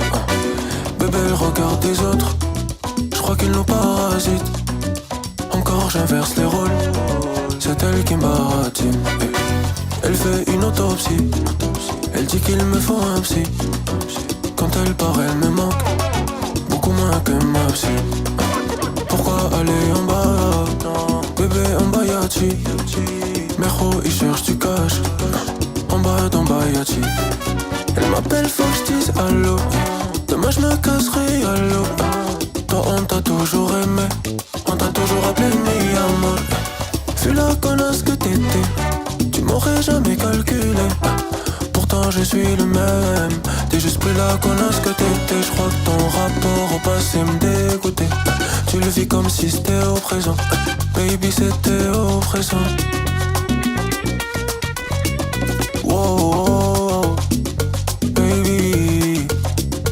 qu'est-ce que t'as fait? Tout le monde a remarqué que je suis devenu fou. Albufeira. Cet été je me pars à Albufeira. Si tu me cherches, je suis caché Albufeira. Je vais dépenser toute ma moula à Albufeira. Yeah.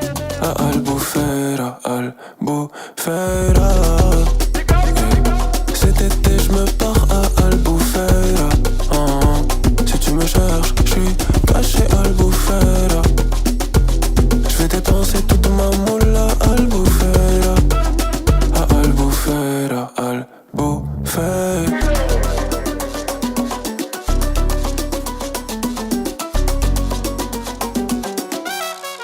En face de ton ego, mon âme possédait des cris que tu refusais d'entendre.